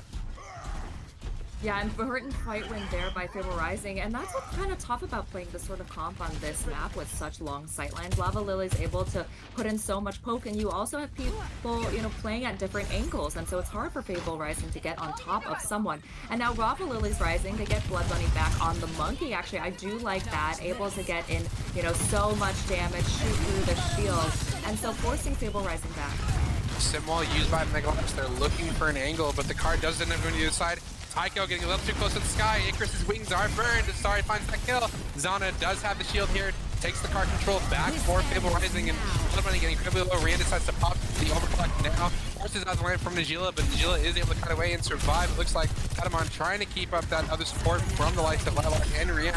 A lot of pressure coming through. Rian is finally finding that kill. Patamon is 1 HP. 1 HP does go down to Jasmine on the Blood Bunny on the tank line as the Tesla coil does eventually find it. And I mean, it looked good from Fable Rising at the beginning with Psycho going down early, but Lava Lily is just able to turn it back around with the overclock. Yeah, overclock such a massive ult, able to put in so much damage, and so Fable Rising isn't able to survive that. Now Zana actually makes the swap. I like this. They move over to the ramp. You can throw down a slow whenever Blood Bunny goes in for that dive, and able to put in poke pressure as well, which is harder on the right. Yeah, Fable Rising, they're looking for an angle here. Zana does have to touch that card eventually, chooses to do so now, and Blood Bunny just taking a lot of damage, is forced out. Slow coming out from Zana just a little bit too late to stop that Winston, and Rayan has a full charge on this right click. Will she be able to find something? Has to just kite away from the Ramatra. Window though, used by Najila, a lot of pressure. Queen Bee with a nano boost does send Blood Bunny into the backline with the help of Lilac. They find two, no supports available for Fable Rising any longer, and Zana is alive, is on the card, does have form, finds the Sojourn. Great trade coming through for her, but it will be too little too late, and Zana eventually goes down, and Lava Liz, they get a little bit more card push here, but they will have to kite back for their Sojourn after just a moment. Yeah, I was gonna say, I think Megalith needs to get off the sim. I think the sim strat isn't really working. They're trying to TP onto the backline of Lava Lily's Rising. And so they go for more of the cast. And it's actually gonna be Megalith on the cast, so this DPS line showing how flexible they are. Sorry is actually going to play the Tracer, but Lava Lily has had so much progress. And Fable Rising, they don't have any ults except for almost a beat soon. Pulse coming through Lilac does not find anything. Megalith with that hinder ends up trading that Tracer back. Najila having to use the lamp though.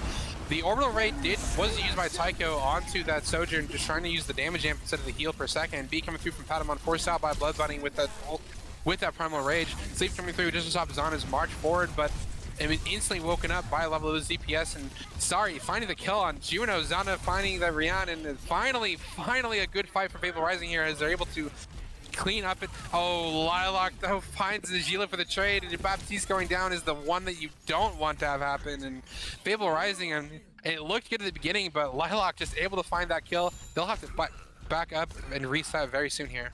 Yeah, that's a massive pick off there onto the Najila. Fable Rising isn't going to be able to make too much progress because they need to have their Lucio speed back their BAP. They're probably going to try and push it as far as possible, but they need to kite to Mega. Absolutely, and this Mega Room, a great place for a Brawl composition to hold. Bubble used by Blood Bunny as she's looking for damage onto the cleave of the entire team. Taking a lot of damage. It does not have armor on that Winston any longer as the Annihilation is used by Zana. Pulse Bomb comes out, does find the kill onto Rian, but traded out by the Railgun to the head, and it does look like Fable Rising, they finally get that checkpoint with the help of the Annihilation and that Pulse Bomb, but it was not a cost of nothing, and the Nano Boost used onto Blood Bunny as the re-engage comes through from Lava Lily Rising. Will find two with the help of the Nano. Eventually three, a little bit of assist from Tycho, and Lava Lily, they do re-engage with that Nano Boost. They are able to find those kills. Najila is on the respawn, and Fable Rising, they do lose that fight, but they did find the checkpoint first. I love that nano from Queen Bee. You saw the members of Fable Rising rushing forward with Zana's annihilation, and so all these members are pushed up, and Blood Bunny just re-engages with the nano, is able to cleave so many members, and so they get to payload moving the other way. Now, Fable Rising, they only have a window as well as a high noon to work with. But Lava Lilies, they have an overclock, and Rihanna has been getting so much work done on it.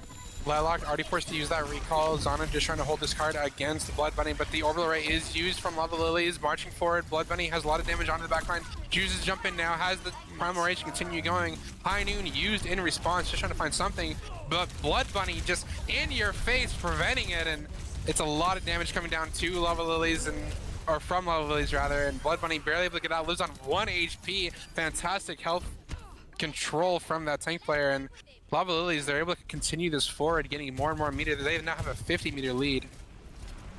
Lava Lily's looking super strong, and so Megaless actually moves over to the Reaper, is tired of the dive, looking to that Reaper just to force Blood Bunny back, who has been getting so much work done. Now, Rian's still holding on to this overclock, and so Fable Rising needs to make sure not to get caught out of position with it. But Fable Lava Lilies, you know, here we go. Here we pop the overclock, forcing Fable Rising back.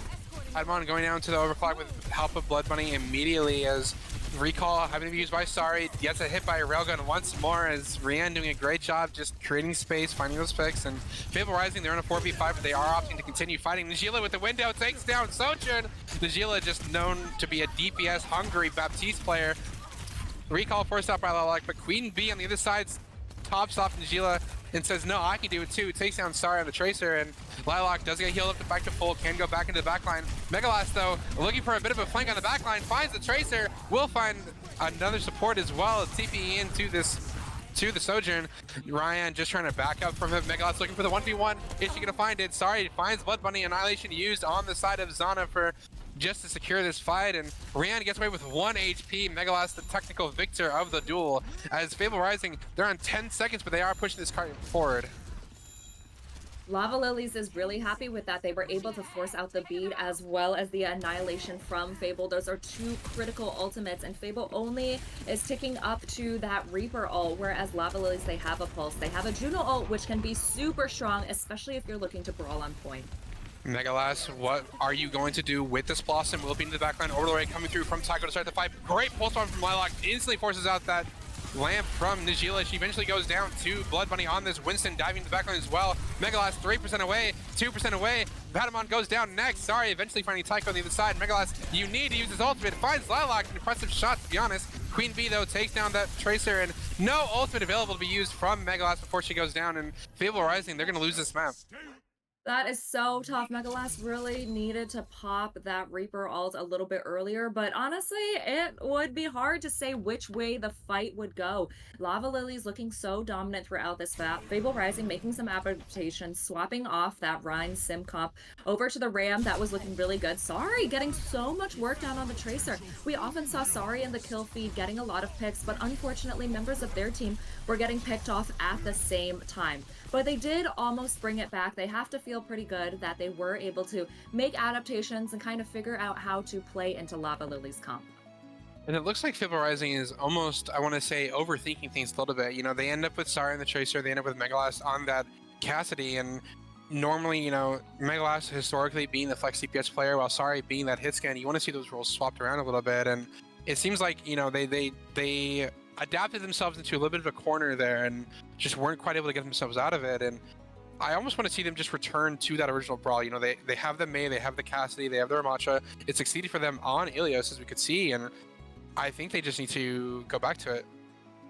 Yeah, I wonder if Fable is questioning that map pick. They did pick New Queen Street, which is, you know, it's good for ball, but it's also good for dive. I wonder if Coliseo would have been a better map pick, which tends to be really strong for brawl. There's that, you know, that straightaway that is, you know, always so hard. It always tends to be a bit of a stalemate, and so it's super strong. You can kind of just bunker around cart.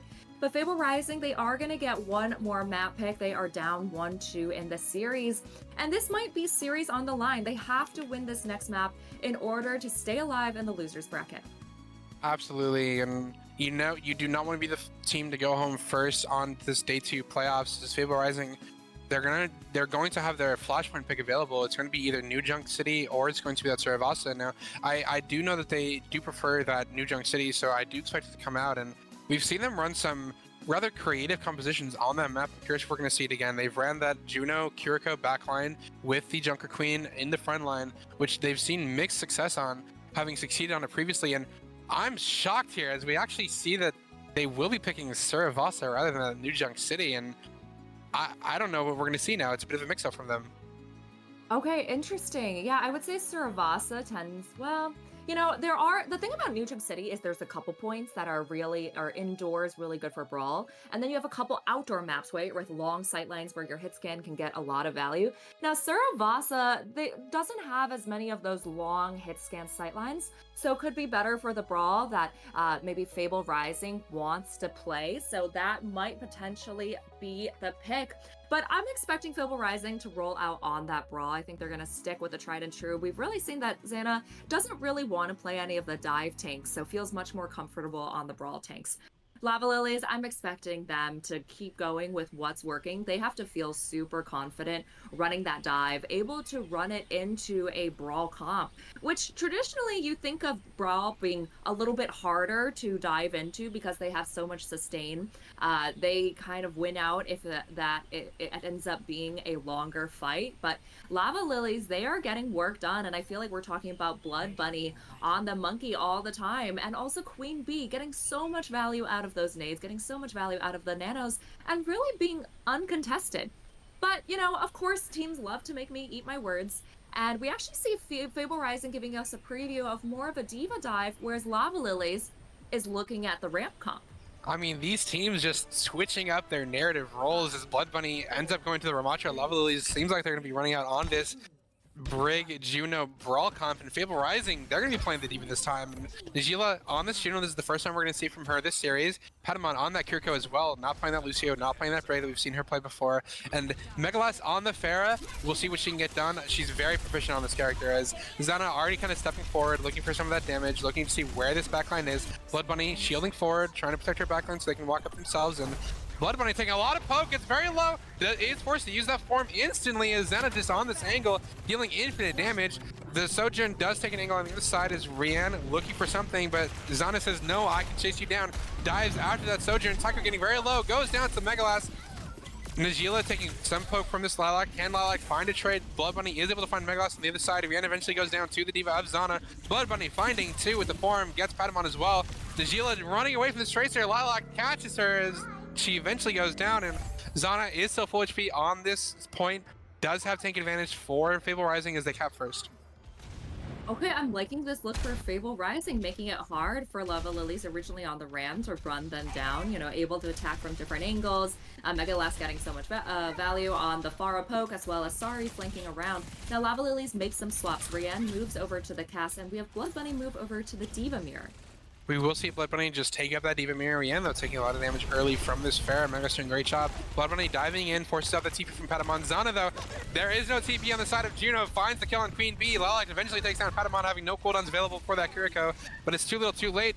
And Fable Rising, they've taken down 3, now 4, as the mech is lost for Blood Bunny. And Megalas is just clean up from this Pharah. Has that barrage available for next fight.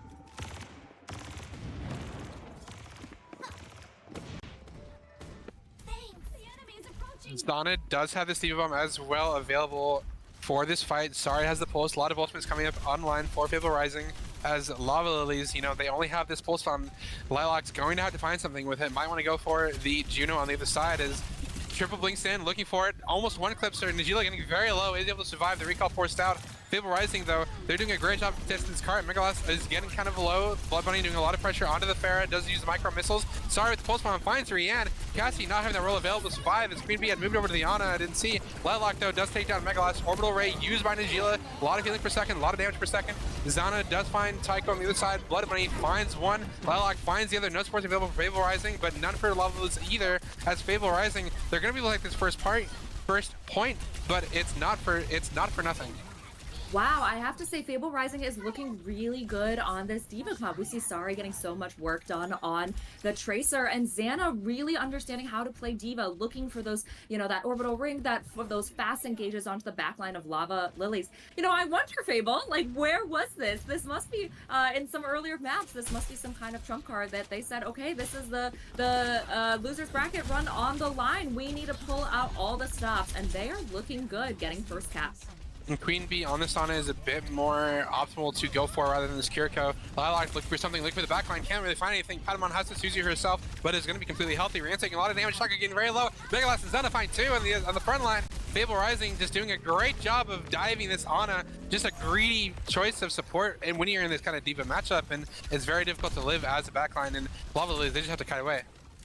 Yeah, Fable Rising really keeping pace, playing aggressive, playing first, and getting those picks. They're looking really good. Lava Lilies Rising, I wonder if, Queen Bee feeling like they might be struggling a little bit on the Ana. I wonder if they're going to make any backline swaps. Megalast is flanking on the fair, has the barrage available. If Blood Bunny is not able to sniff this out, it could be huge, could take down both supports. Queen Bee almost to this nano, looking to build up the rest of it, use it on her Diva. Blood Bunny wants to go for the floor, but Xana first to move, immediately going for that Ana. Megalast opting not to use the barrage, just going for the damage, but the peel is there. Blood Bunny doing a great job with the help of Tycho to keep their Ana up as Xana has to get out of dodge. Megalast eventually going down to that Echo Beam, and Rush is used by Patamon. Patamon getting very low, is healed up by Najila, but Najila transfer life forward. Brienne with those sticky grenades, they're all trying to enter. Lilac does eventually find that Kiriko, and Lava is there now up 3 as Fable Rising only have their Diva and their Tracer available. Xana with no mech available will go down eventually. The stagger coming out from Queen Bee as the sleep is used, and Xana will find the wave respawn with Sari, but was staggered slightly. That was some incredible peel from Lava Lilies Rising, playing Protect the President, not letting Queen Bee go down, even as Fable Rising were diving. And we see the value pay off. Queen Bee is able to nano Blood Bunny, who gets so much work done on point. Lava Lilies finally is able to flip the point, but Fable Rising, they do have that Juno ult coming up online soon, and they have Megalast on that far barrage, looking to try and catch someone off guard. Megalast just looking for barrage, but Blood Bunny doing a good job just marking this Pharah. Stickies come out from Rian, doing a lot of damage to that Pharah. Sorry, takes down Tycho. Orbital Ray is used before that happens. Barrage comes through. Defense Matrix is good for Blood Bunny, and eventually takes down that Pharah herself. Uses the bomb for the remake. It will not find a kill. The Rian is forced out of duplicate, and this Ana is getting very low. Xana is forced to use Diva Bomb for herself as the Orbital Ray comes out from Fable Rising this time. 2 more going down on the side of Lava Lilies, and the point does flip over to Fable Rising's side as they continue to take up this percentage. Psycho finding Sari before they go down, but the stagger kills are good. Blood Bunny going down very late, is on a 14-second respawn timer, and Fable, they take point 2. Lava Lilies will not be able to touch. Fable Rising able to flip it. Megalast pops the barrage, but isn't able to get quite as much done before getting taken out. But Najila with that. The Juno ult is just so valuable, and a bit of a crazy ult fight there. Lots of bombs going on. Juno ults used on both sides, and now we see Blood Bunny actually move over to the Monkey. So looking for kind of that, looking for that hard committed dive, that burst.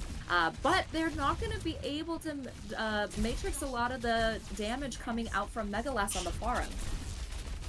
Moving over to this Winston is definitely just a comfort choice. Blood Bunny being more comfortable on it. Wants to look for more cleave damage on this Kiriko Juno backline. Xana, though, just, forcing this Blood Bunny to consider where she wants to dive as the Diva is ready with the peel. Both DPS getting low on the side of Lava Lilies. Recall used by Sari. Pulse goes wide, does not find Queen Bee. Queen Bee almost has this nano. Rand getting very low wherever she is. Queen Bee fighting for her life against Sari on this Tracer. Is able to survive for now, but Rihanna eventually actually taking the Tracer down for her Ana. And Queen Bee fully healthy, has nano available for this Winston, should they choose to use it. Megalast getting low, goes down to the Echo as well. Rand doing a great job this fight, takes down both DPS on the side of Fable Rising, and Lava Lilies, they're able to weather that storm, they're able to take those wins, and they're gonna more than likely take this fight, but Fable Rising, they're still fighting for it. Patamon uses DP, Xana taking down Rian, says, no, we can still win this, and Psycho getting very low. Xana almost has that bomb available, getting down very low. Is DMAC before it can be used, but the nano was forced out onto the side of Lava Lilies, onto their Winston, Blood Bunny. They're able to clean this fight, but they wanted to hold on to that ultimate. This fight is so drawn out that Fable Rising needs to make sure they don't lose any other members and make sure they regroup, because this is final fight territory. Lava Lilies have to feel really good. They have a Primal, they have a Dupe. Those are some 2 very strong ultimates. Fable Rising, though, they do have both support ults available. Xana looking for it. She will be the one to touch this card. Rush is used by Patamon early. Zana marches forward with boosters. Taiko getting very low in the backline. Copy from Rianne just to peel her own backline, just make sure she doesn't die to Zana. Zana with the bomb for the remech. Will she be able to get it off? Rianne takes a lot of damage. Lilac finds Sari in the backside. Megalast finally demeching that Echo copy as Taiko uses the Orbital Ray. Najila using the Orbital Ray herself just to keep her team topped up and healthy. Taiko getting very low. Najila trading out her counterpart. Rianne, though, with the beam, trades out her own counterpart as Lilac also takes down Patamon. Zana finally losing mech. This fight will go over to Lava Liz, but it was close. Lava Lily's looking good. They made the swap over to the Monkey, and it's been really strong, looking for those hard committed dives. Megalast decides the Pharah is not really working, actually moves over to match the Echo as well. And Queen Bee, you know, usually on, is definitely a hard target for the dive, but Queen Bee has just done an incredible job. Great positioning, great peel coming out from Lava Lily's, just able to survive for so long and get so much value. Rianne as well with the copying that Diva just for the defense matrix, doing a great job there. And Fable Rising, they're looking for a way in. Sari has this pulse bomb available, can use it on that Ana, taking a lot of poke damage though. Will have to get healed up by her supports. Can Sari find the pulse bomb? Can Sari be the hero that her team needs her to be right now? Lava Lilies are doing a great job of wrapping around the point. They do get first cap.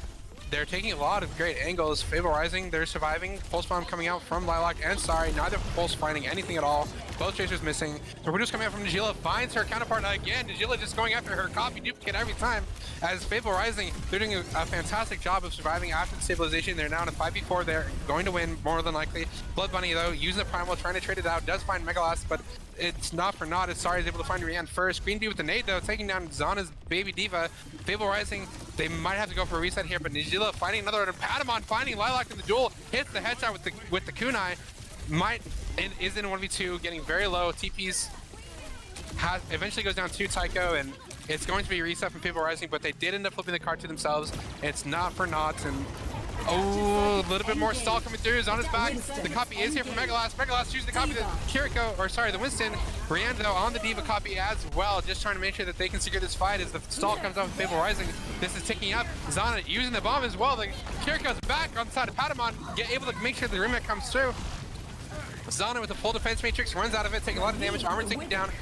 Blood Bunny diving into the backline, decides I need to get rid of this enemy backline before they can do any more support, and Rianne finds Patamon on the side. Taiko somehow being the one that finds the data boost in the midst of that, not dealing with the damage, not able to find anything. Orbital Ray coming through from both sides, both teams being healed up inside of it. Sorry, finding two, what a tracer! Queen Bee, though, takes down the Juno on the other side. Taiko eventually finds Megalast. Sorry with Pulse Bomb, finds a third. This Sorry tracer does not want to go down. Rianne is 1 HP, Zana, though, gets demeched eventually, and Rianne barely able to survive, but no, Patamon's back!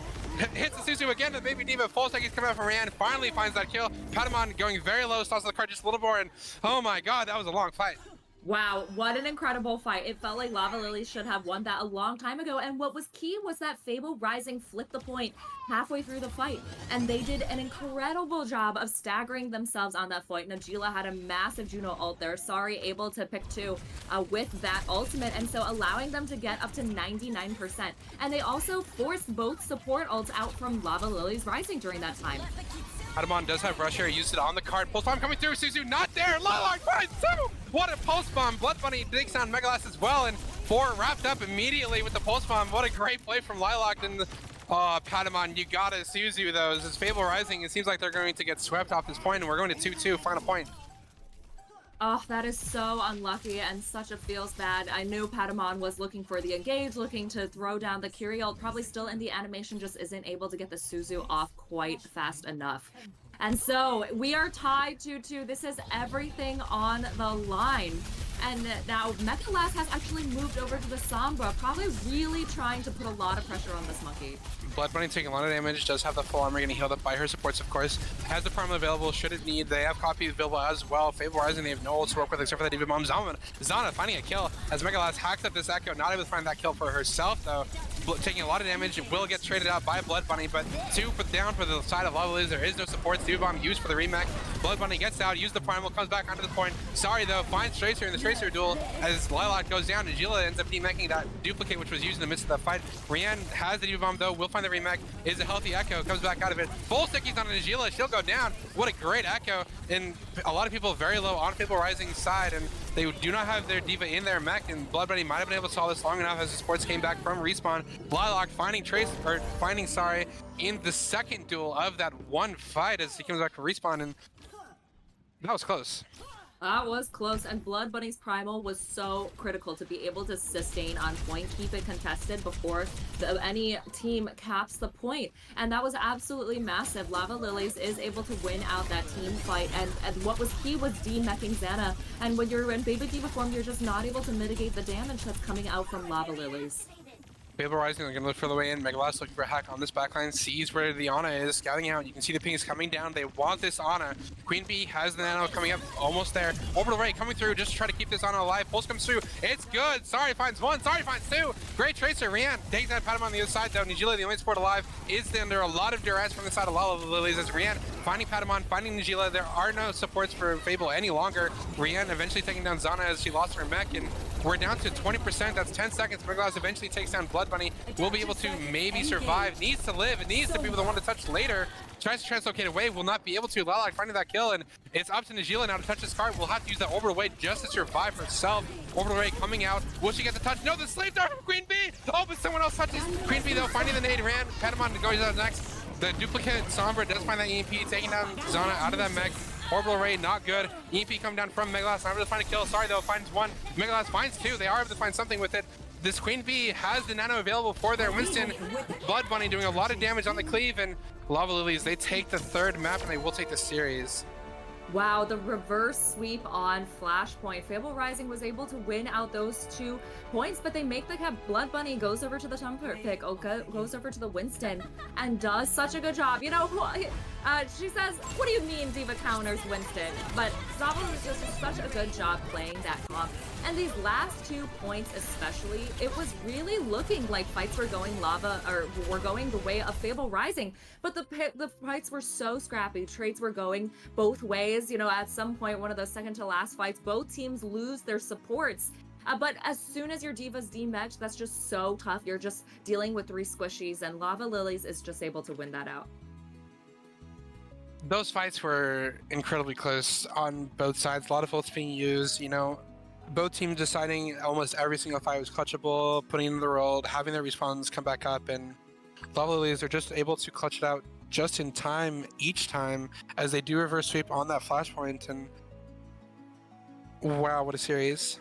I know, that was an amazing series, and these teams show why these 2 teams are 2 of the top teams in Rising. It almost felt like a winner's final or a grand final match, and so I'm expecting a lot of great things. I'm expecting a lot of great matches. This is just the beginning of Sunday. We still have the losers final match where Lava Lilies is going to be playing Mist Emerald, I believe, and then afterwards the winner of that match is going to be playing Timeless Anomaly. Wow, these players are so good. You know, these matches are so fun. We see so much variety in these comps. And so I think it's going to be a very fun day of Overwatch. Absolutely. And we still have 3 matches, right? I believe it's 2 matches. Is it 2? Is it just losers finals and then grand finals? And okay. then winner finals, yes. We will be seeing Lava Lilies match up against Mist next. And we've seen Mist, you know, they reverse swept Fable Rising yesterday. So they're quite a formidable team. And Lava Lilies, you know, they might be coming off a little bit of fatigue after a series like that. We'll have to see. We will be going to a short break for just a little while, but stay tuned as we move towards those losers finals.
Welcome back, everyone. This has been an awesome day of Overwatch. We are back here with our losers final in the Calling All Heroes Rising Minor 2 tournament. And we just saw an incredible match between Lava Lilies Rising and Fable Rising.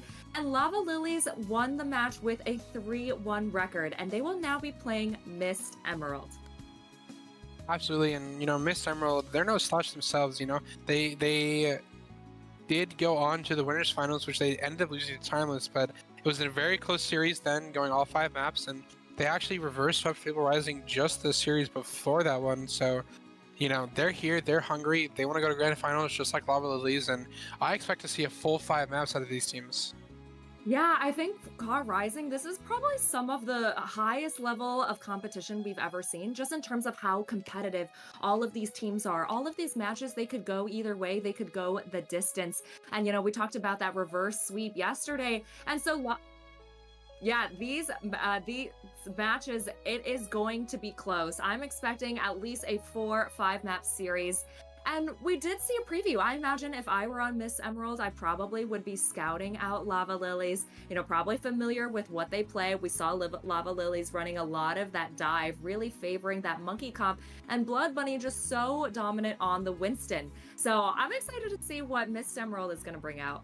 Absolutely, and as we saw yesterday, Laser on this Diva is an absolute menace, and it'll be very interesting. I expect to see a dive mirror with a Diva on one side and Winston on the other. Vic doing very well, of course, on that Tracer. Did do a little bit of flexing to the Sombra.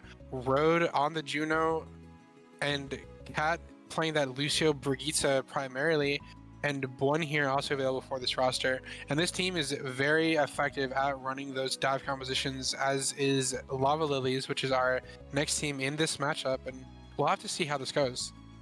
Yeah, we see Lava Lilies Rising. We have Blood Bunny, of course, doing so much work down on the Winston. Lilac on the Tracer. Rianne showing flexibility on that Echo, on that Pharah, as well as a Hitscan. And we have Willowtron and Tycho on the backline.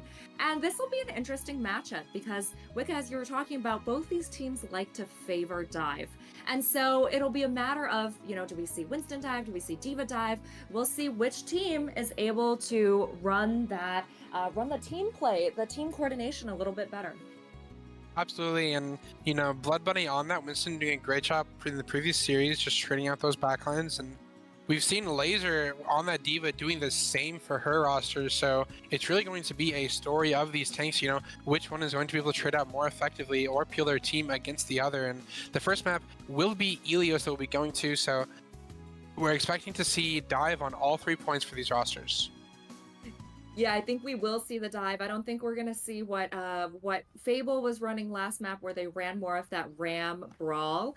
And so dive matchup. Ilios is such a good dive map.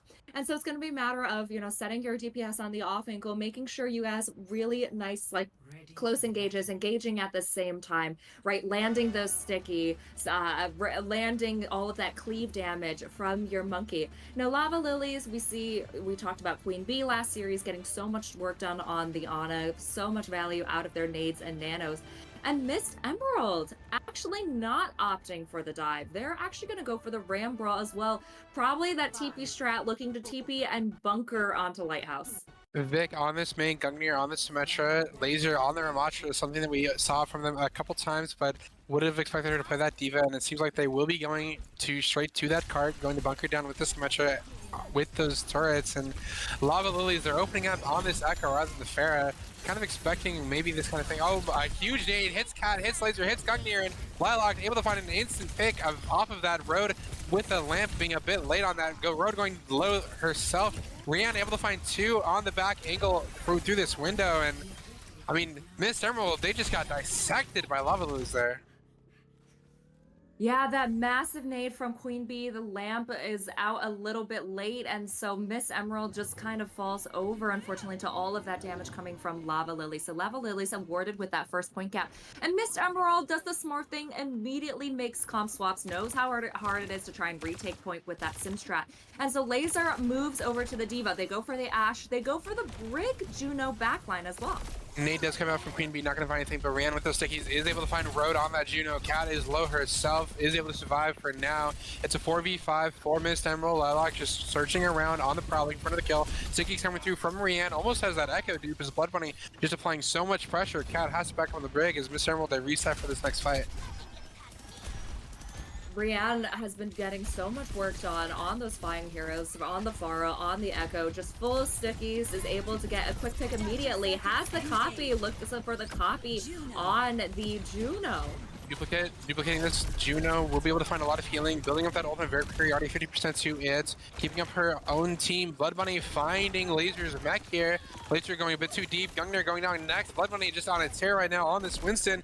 Duplicate is over for Rihanna, was not able to build that orbital ray, but the fight is already ended as Blood Bunny just doing a great job of peeling Laser from on that Diva, and fantastic play from Lavalies. They have this nano available now, they have this orbital ray available. We'll have to see what they can get done. Miss Emerald struggling to even walk up. They're not even able to take a proper fight. Just already taking so much damage in the setup. We see Blood Bunny here, you know, looking to cleave them as they walk, splitting up the members of Miss Emerald. The nade was used up by Queen Bee. It did hit to the nano boost as well on the Blood Bunny. Laser is able to find one in the backline, but Lilac with the pulse bomb takes that brig, takes down Gungnir, and Blood Bunny looking for Taicho on this, or sorry, Road on the Juno. We'll be able to find that kill late. 99% is built up for Lavalies here as Vic did trigger overtime. Lilac looking for the duel on the Tracer, and Vic not able to touch again as a 100-0 Lavalies looking clean. Yeah, Miss Emerald, bit of a struggle there. Vic pops GR in the chat, and it was a GR for Lava Lilies, looking super dominant. Miss Emerald, we're kind of playing the respawn simulator, not even able to tick up to their ultimates. But they know what Lava Lilies wants to run. They are going to start off on the Diva comp. And so what's interesting is, you know, Miss Emerald is running a dive, but they're looking to play more for that counter dive, or looking to play for more for that peel, right? Whenever Lava Lilies, whenever Blood Bunny comes in, Laser is going to be looking to peel that monkey off their backline first before they dive the backline of Lava Lilies. And we actually see Rian has moved over to the Pharah, looking for a lot of that poke damage. So it's really going to be up to Gungnir and Road and Cat to try and poke out that Pharah. Vic taking a lot of damage from Tycho. Lilac ending up cleaning that kill. Great play for this Tracer. Rian taking some poke, but will be topped off by her Juno. And Lavalies with an early pick have control of cage and control of point. They will get first cap for sure. Lava Lilies almost making it seem easy, just getting those quick picks immediately. Now, Miss Emerald tries to go for contest, unfortunately is not able to, waits to regroup, get all of their members back before engaging, but unfortunately, Brianna gets the pick onto the enemy Ashe with an environmental boot. Road just going off the map there as well, looking to reset. Miss Emerald, I mean, they're having a really hard time walking up as Rihanna on this Pharah finds Cat as well, just staggering Miss Emerald. Wow, Rian really doing a lot of carrying on the Pharah, and that's the tough part when you have an uncontested Pharah. It can be really miserable as the enemy team to play into that, and Rian has been pretty uncontested. So Miss Emerald trying to, you know, respawn, trying to walk up again, trying to farm their ultimates and make sure they try to prevent Rian from getting too much value. Absolutely, and Lavalies, Blood Bunny just going to be diving in here, applying a lot of pressure to the backline of Miss Emerald. Vic going down to Rian and Tycho on that Juno as Laser not able to find anything on the side as Lilac takes down Gungnir as well, and Lavalies just doing a great job on these dives, able to find so many picks for themselves, and Miss Emerald, they're going to lose this fight once more. Yeah, I don't know. They are playing, you know, kind of the right comp. They are trying to put pressure onto the enemy Pharah, but they're really struggling. Miss Emerald having such a hard time walking up. Laser, you know, gets demeched there as a bit of a stagger as well. And Miss Emerald still hasn't been able to, you know, farm up to their ults yet. And they're just trying to walk, trying to put pressure onto Rian. But Lava Lilies have, you know, a lot of ults coming up. And just being able to keep pressure, able to keep pace, set the pace of the game. Rian with this barrage is going to be looking for her. Laser does have the defense matrix if she's able to find where this Pharah is playing from. Doing a lot of damage to Cat. Cat getting very low on this Ana. Rian looking for this kill. Concussives herself in. Cat just trying to kite away, trying to run away, getting extremely low to those rockets. His Blood Bunny waiting for the dive, does go for it, but Road peeling her other support, does take down Rihanna's Lilac, finds Cat on the other side. Diana eventually going down. Laser D-Mag, Road almost has this orbital ray, but Taiko with it first will be using it to their advantage, and Lava Lily's doing a fantastic job on this dive. Nana Boost coming through just to secure this as Jasmine does take it over, and this first map going to Lava Lily is at a 200% to 0% in favor. Lava Lily's looking super, super strong. Didn't even have to break a sweat, just so dominant throughout. And really is just setting the pace of the game, sending Miss Emerald build back to spawn over and over again. And so Miss Emerald have their work cut out for them. I think they were a little bit caught off guard or a little bit surprised, not quite expecting how strong and dominant Lava Lily's was going to come out swinging. Absolutely, and you know, Laser on the Diva just getting punished for those dives, not able to find anything. Blood Bunny on this Winston doing a great job of bubbling off Laser from her supports, getting the DMAC before diving in for herself. And I mean, it's just clean play from Lava Lilies. Is the pressure from, you know, Blood Bunny on that tank and the DPS line just doing wonders for this roster. Yeah, that is true. And so Miss Emerald definitely going to have to, you know, figure out some adaptations, probably trying to avoid maps where Pharah is really strong, where Dive is strong, because it seems like Lava Lilies has the upper hand right now in the dive. And I wonder if maybe they should have made some swaps. I feel like, you know, Ana was having a hard time walking out of spawn, as was the Ashe, but it's tough because they're trying to play a little bit slower. They're trying to play for poke. But Lava Lilies is just playing so fast and preventing them from setting up. And so Lava Lilies really knew how to play the matchup.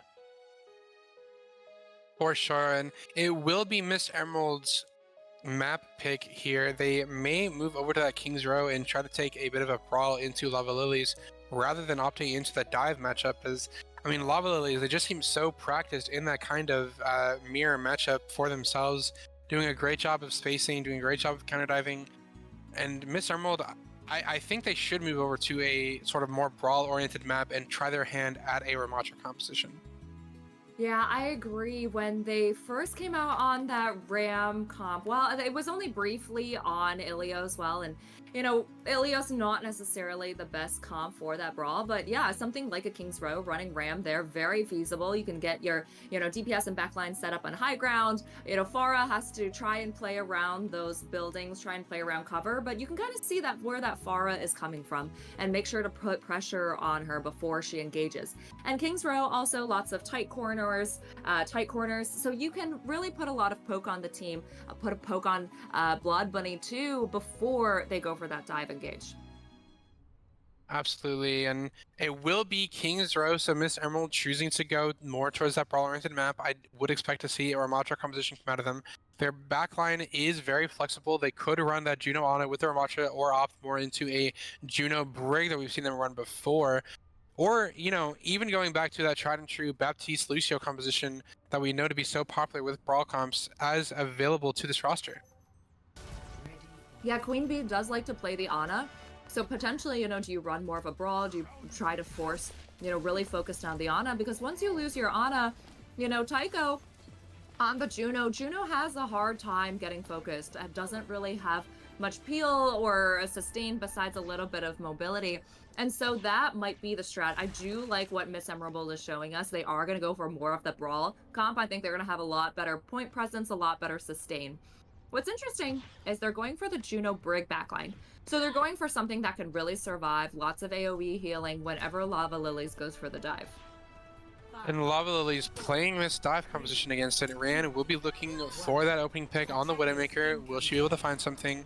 Dynamite thrown up by Gungnir, as everyone just expecting a Widowmaker going to be LOSing their bullets here. Okay, and so Lava Lilies, I expect Brienne to get off this Widow, takes another shot, but doesn't get much going, and so is probably going to swap over to the Pharah, and so it's really up to Gungnir and Road to put pressure on this Pharah. Of course, Juno, you know, does have the hit scan bullets, not too much drop off, and so is able to put pressure onto the Pharah. And Lava Lilies, we already see Blood Bunny setting up, taking away high ground, and Miss Emerald already getting forced back.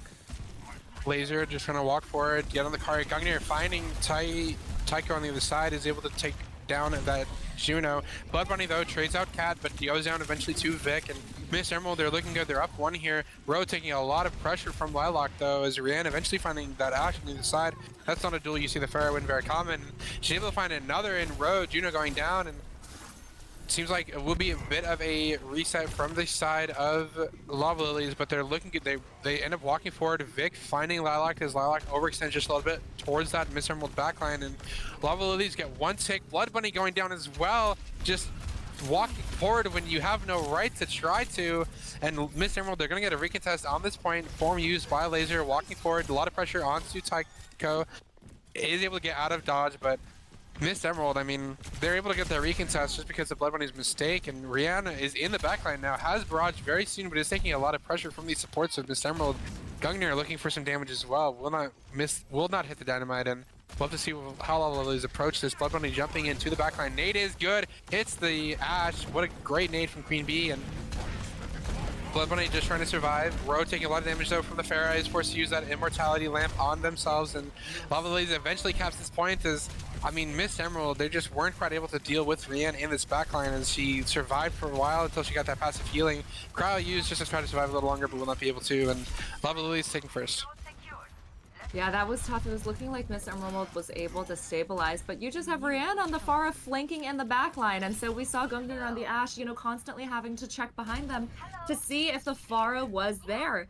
And, you know, this has been tough. I think Gungnir, you know, maybe struggling a little bit to put enough pressure on Rianne and the Pharah.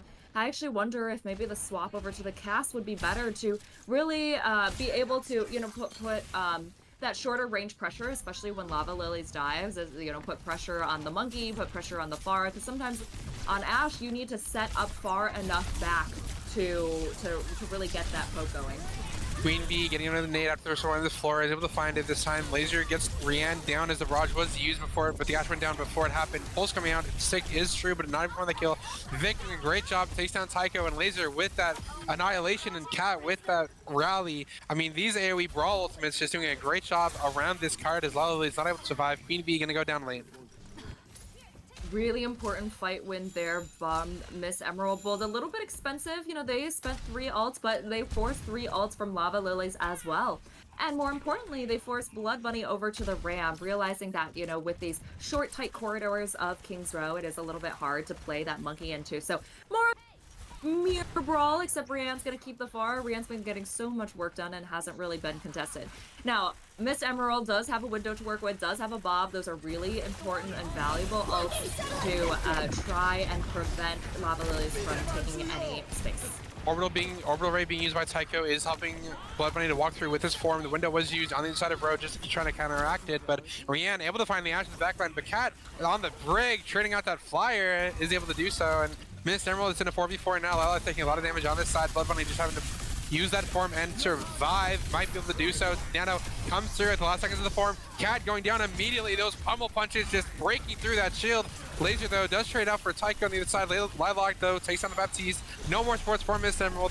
You will not be able to get that healing. Blood Bunny with another form. Cryo forced out by that Pharah of Rianne, and it'll just be a bit of stall coming through from Vic as Miss Emerald lose that fight and Lovely take it. What a massive nano. I feel like there's so much great teamwork and synergy between Blood Bunny and Queen Bee. Always has the nade at the ready, always has the nano at the ready, so that was absolutely massive. Blood Bunny gets the nano, is able to punch down the brig, and now Miss Emerald Cat has actually moved over to the Ana, so potentially looking try to maybe put some poke pressure on the Pharah, making sure to sleep the Pharah, and also throw some nades at Lava Lilies. Laser force use form early here, just as 5 in the car, trying to saw it off for the rest of her team to be able to get here. Lilac has the full form available. Blood Bunny also has Annihilation if she has to use it. The Blizzard did come down from Vig, does freeze up Blood Bunny. Blood Bunny going down very low. Oh no, the Annihilation comes through as the freeze comes, as she thaws out from the freeze, is able to survive, doing a lot of damage, but does get naded from Cat on the side of Miss Emerald. Is able to barely survive, but Gungnir finds the Juno on the other side, and Lovelies are down 2. They're trying to trade it out, but Cat goes down. Lilac finding out eventually. Annihilation forced out by the side of Laser, just trying to secure this fight for her team as Gungnir eventually taking down Blood Bunny and Lilac going down next, and what a dicey fight. Yeah, that's true. I don't know about that Annihilation from Laser. I don't think they really needed it and would have been a great zoning ult. in this next fight. But it was super important to secure that fight. And Cat already showing the value of the Ana, able to get the nade on Blood Bunny, and so Miss Emerald is able to take the enemy tank down. And now we see Rianne on the flank with the Nano. That's got to be so scary to play into. Miss Emerald needs to make sure to scout her out. Queen Bee building those Nano will be using it on this fair who has the barrage available. Lilac just living that window. The window, unsure what it was used for, just holding space, I suppose. And Cat building up a Nano for her own, but won't have as good of a target to use it as Queen Bee does onto Rianne here. Shield used in favor of just trying to force this Ashe away. Oh, the Nano comes through. Rianne looking for the kill. It's not able to find it. Gungnir barely surviving. Lamb comes through, but both supports are found as the barrage is true. And Rianne finds a third on the back of it, getting down very low. Gungnir trying to trade out is now able to do so. And Rianne, what a storm from you! Barrage was good. Nano was there from Queen Bee, and what great gameplay from this Pharah. Able to just take everyone down. That Nano barrage, so terrifying. We saw both Cat and Road trying to focus on carrying their Ashe, and Rianne, recognizing that, skips the Ashe and goes for the backline. Cat, unfortunately, is not able to get that sleep off, or didn't have it at that time, and so that barrage gets so much value. And Nano Pharah is just so scary. Now, bit of swaps, Rianne moves over to the Sojourn, as Lava Lilies gets this payload moving. Laser taking a lot of damage from the beginning. Blood Bunny using the form, just trying to do a lot of frontline pressure here. Bob is used by Gungnir to alleviate some of it. Into the backline, Blood Bunny though going to be able to survive very easily. Vic did find Lilac with an Icicle to the head. Laser taking down Rianne as well, and Blood Bunny going down next. That's 3 for 0 as Mr. Emerald is able to clean up that fight. Miss Emerald gets some much needed reprieve. They're able to win out that fight, stop this payload from moving, and Road has actually moved over to the Juno.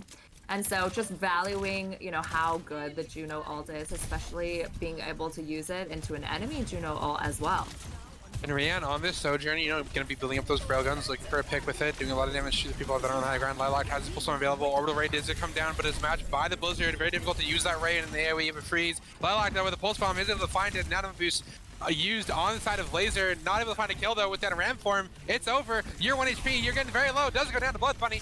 And it seems like this May will be trying to get a dodge. Does have that wall to try to survive. Road just trying to get Vic out of there. And Blood Bunny says, no, I can do a lot of pressure. It does for the slow out, not going to overchase. Does have the Annihilation available. Gungnir, no ultimate available. Looking for the Rihanna, getting very low. Dynamite taking away that HP pull. Does get healed up by her supports. Is going to be able to survive. Almost has the overclock available. Blood Bunny with the Annihilation. What is she going to do with it? What is she going to do with it? Anti-nade, though, is good from Cat, doing a lot of pressure. Annihilation used just to survive the nade. However, the orbital ray coming through from Road, that damage amp doing wonders for the team. Blood Bunny going to go down. Overclock used in relation as the overtime wick is burning. Laser, though, with the Annihilation, going to be using it on the cart. You can't survive that when you don't have a tank, and so much damage coming through from Side of Miss Emerald, and they hold before Lava Lilies can cap third.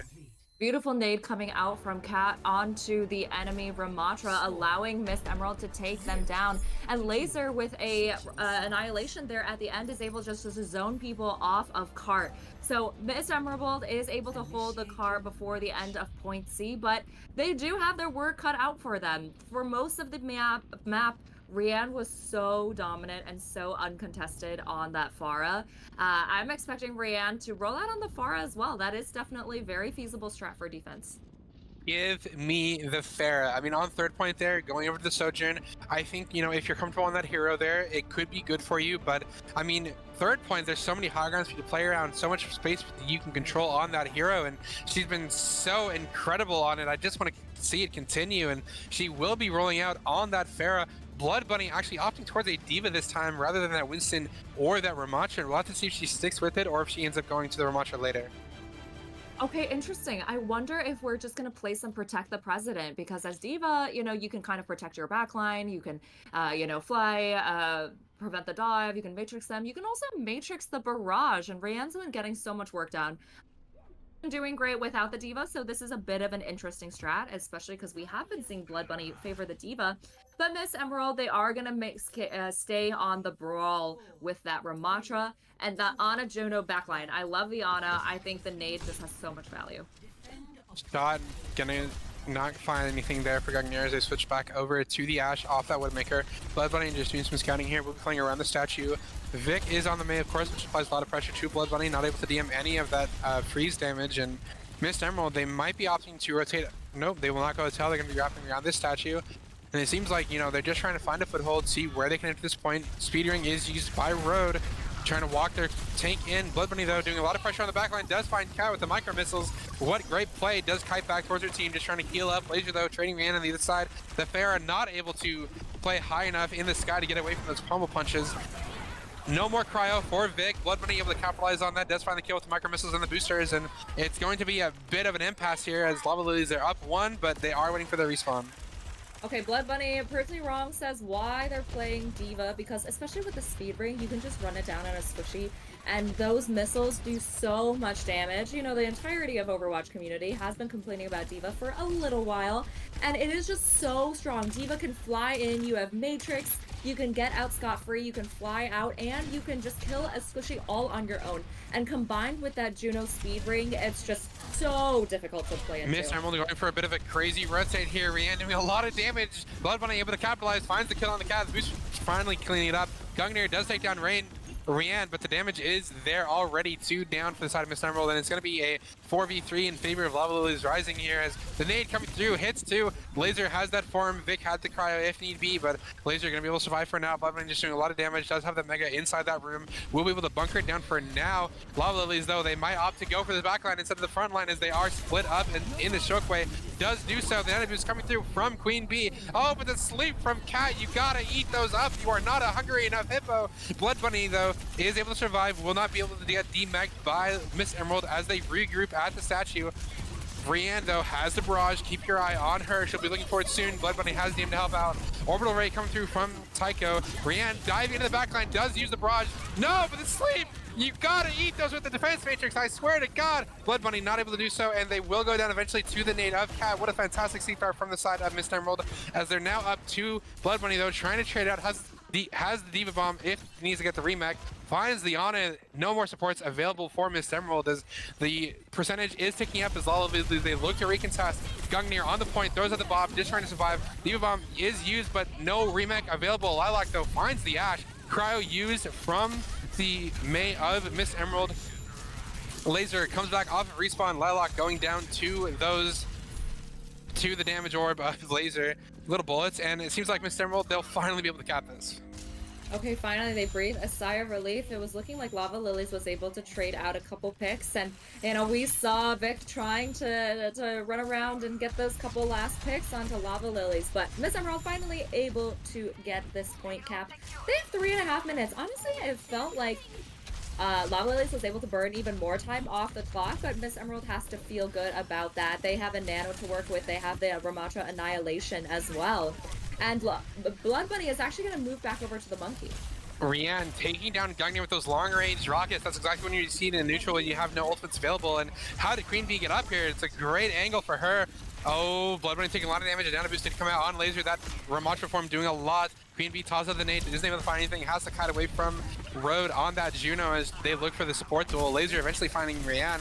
It's great. Another form from this Ramatra has to survive. The rest of the damage is blocking as Lava Lilies they're stabilizing a little bit. Pulse goes wide from Lilac. Did not find anything. Recall was forced. Dynamite coming through, and it seems like Gungnir is going to slowly force this Lava Lilies tossing back, but do they know that Queen Bee's here? Queen Bee sees them all, has the nade available, can use it. Keep your eyes on her. Oh, it's going to be close. It's going to be close. Pings are coming through, down. They see where the entire team is. The Blood Bunny is gearing up for this jump. Nade coming through. Does not hit anything. Goes wide as Lilac looking for the damage on it. And Cat with their own nade does force out that recall. Gungnir trading out that Ana, which they found because of the nade. And this cryo being forced out from Vic. It's a messy fight. Lava Lilies, though, they're able to survive for now. Rhiannon taking a lot of damage from Laser with that Ramatra.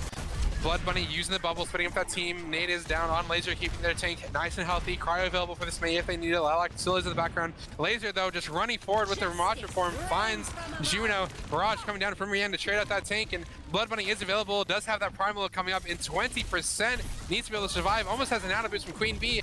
If Queen Bee can get back in time, and Orbital Ray coming down from Road, trying to clean this fight up with the damage boost. Blizzard used as well on that Winston, but the nano boost is there for Queen Bee as she rises back in the fight.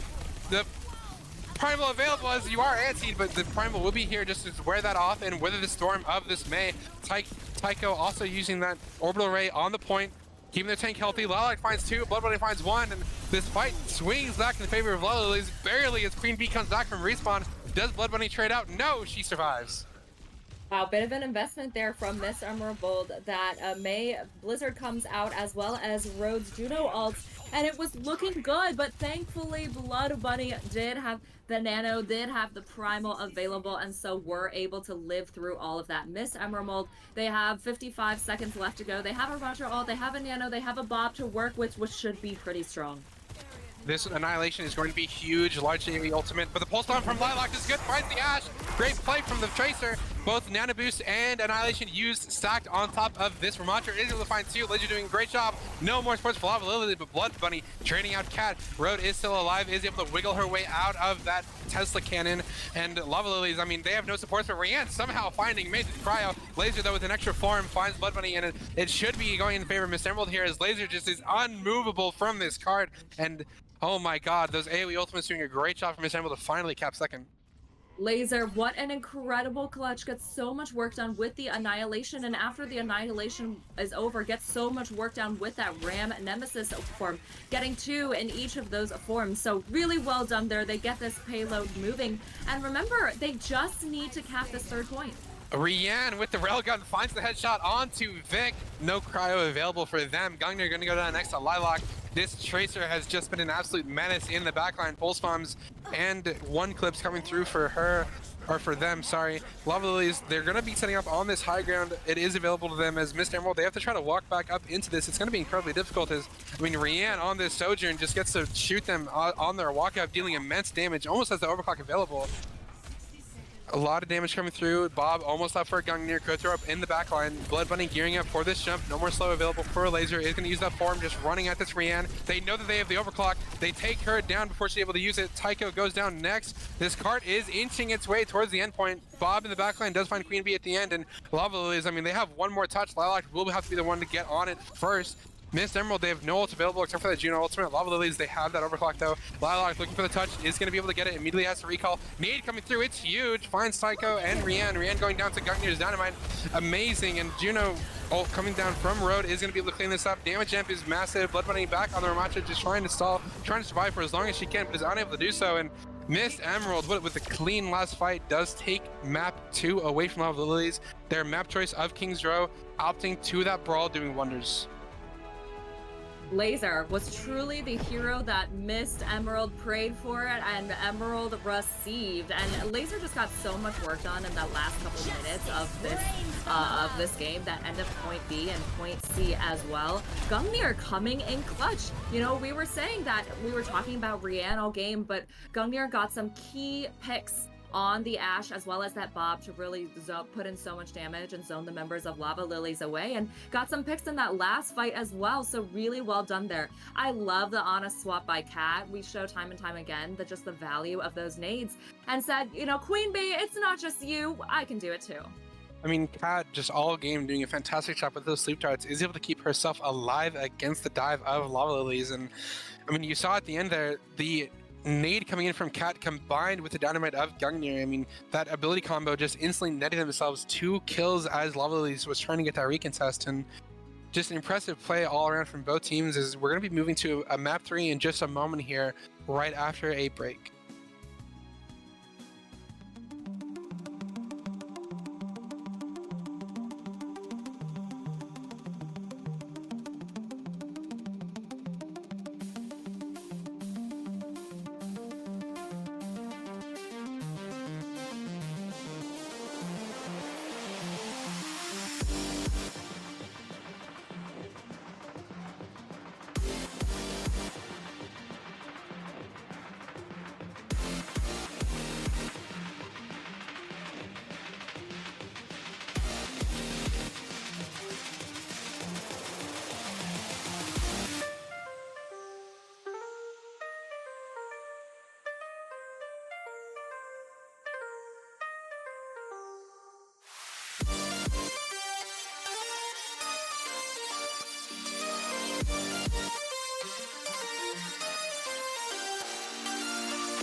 Welcome back, everyone. We have a series on our hands. We just watched King's Row, where Mist Emerald was able to clutch it out. They full held Lava Lilies on third and were able to push it all the way to the end. Luca, what did you think?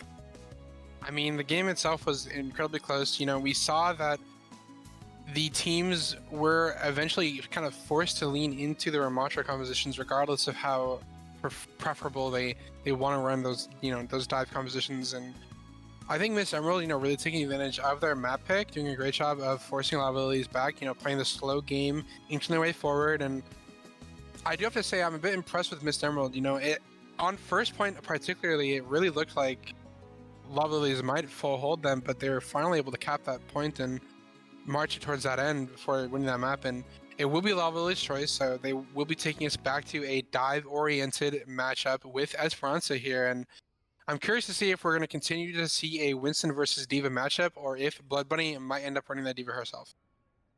Yeah, this definitely is not surprising. Lava Lilies has looked so good on the dive today, and so they picked the dive push map, which is Esperanza.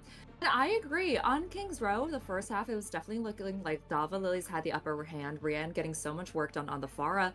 But Mist Emerald came back. They came back on the Ramatra comp. They were able to slow things down, able to laser getting so much work done on the Ram, able to run it down, able to you know, send Queen Bee back to spawn.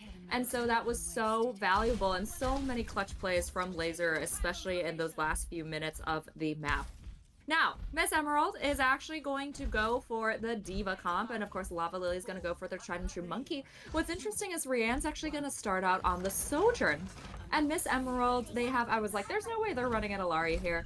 They're going to go for the Ana Juno as well as Vic on the Sombra. Vic, and we're into the summer here. It's something we've seen them choose to run before, and we'll be seeing a matchup of backlines, while every other character in the game will be different for these two teams. And Rianne just looking for some damage here, looking to build up that railgun. Dynamite going to miss a little bit, but force Queen Bee just to move around, change the positioning. Dive comes in from Laser, getting very low. Rianne barely able to survive with the help of her supports, and Laser has to reset here. Mech back to full HP, could go for the dive. Micro missiles once more available. Speedy Ring does come out, dives into the backline. Rianne living on 1 HP, but goes down to Road Torpedoes. Fantastic support from the Juno. It's support, not healer, and Queen Bee next to go is able to barely survive. That Laser did get needed in the midst of that, had to back up, keep their mech HP, and I mean, Queen Bee, 40% to Soul. Tycho, also 40% to Daryl. Matching on the side of Miss Emerald, but they do have the character advantage. Laser diving in, just creating space as the car continues to move forward for the side of Miss Emerald, as Lava Lilies with the Lilac rarely get quite lead, but Blood Bunny taking out Cat. Laser trading at the other side. It's a mirror matchup. Tycho next to go. Lilac, though, takes down the Ash, and Road here, only support alive in the lobby right now. Going very, very low. Laser is 1 HP. Might lose mech, does grab the Mega Health Pack, and is able to survive as Lava Lilies, they take control of the cart eventually. Scrappy fight here, trades going both ways, but most important, it was super crucial for Laser to not lose mech, and so they give up a little bit of space, wait for the members of their team to come back, and Road is ticking up to this Juno ult. It's probably going to be the first ult coming up online, and it will give them a lot of power to brawl. Vic looking for the hack, does find it. Tycho going very low, does die with the help of Laser and Gungnir with the Dynamite. Rianne going extremely low is next to go. Laser, a menace on this D.Va, doing a lot in this backline. Queen Bee going down to Vic's Virus. And it seems like, I mean, Miss Emerald, what a great engage. Scouting from Vic is good, and they're able to take this fight with just a couple trades. Beautiful coordination there between Vic and Laser. You know, scouting out the Juno, gets the hack off, and then you have a D.Va flying in your face, and it's just GG's. So Miss Emerald, they are going to have a few more picks there. They are going to get this payload moving, but they're not going to be able to get too much space because they did lose a couple members of their team. And so this allows Lava Lilies Rising to come back. It feels like we've been in a bit of a stalemate here in the center. Lava Lilies, they're inching their way back forward. They do have a lot of ults available, but Vic almost has his EMP. Orbital Ray coming down from Road, gonna get this fight started. Pulse Storm coming down, is not gonna find anything.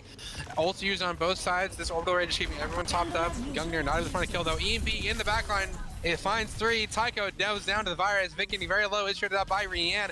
Queen Bee somehow able to survive through that EMP. Blood Bunny uses the primal, goes down to 15 HP. What great management from her, but the sleep is good from Cat. Going to just lock that Winston down for a moment, keep the backline healthy. Road taking some damage. Cat now under pressure from Blood Bunny as Lilac eventually finds Road. Blood Bunny gonna find Cat next. Queen Bee going down to Laser on the Diva though, on cart, left alone to fend for herself. Laser though gets out of mech. Rianne here for the cleanup. Now has the overclock available for the next fight.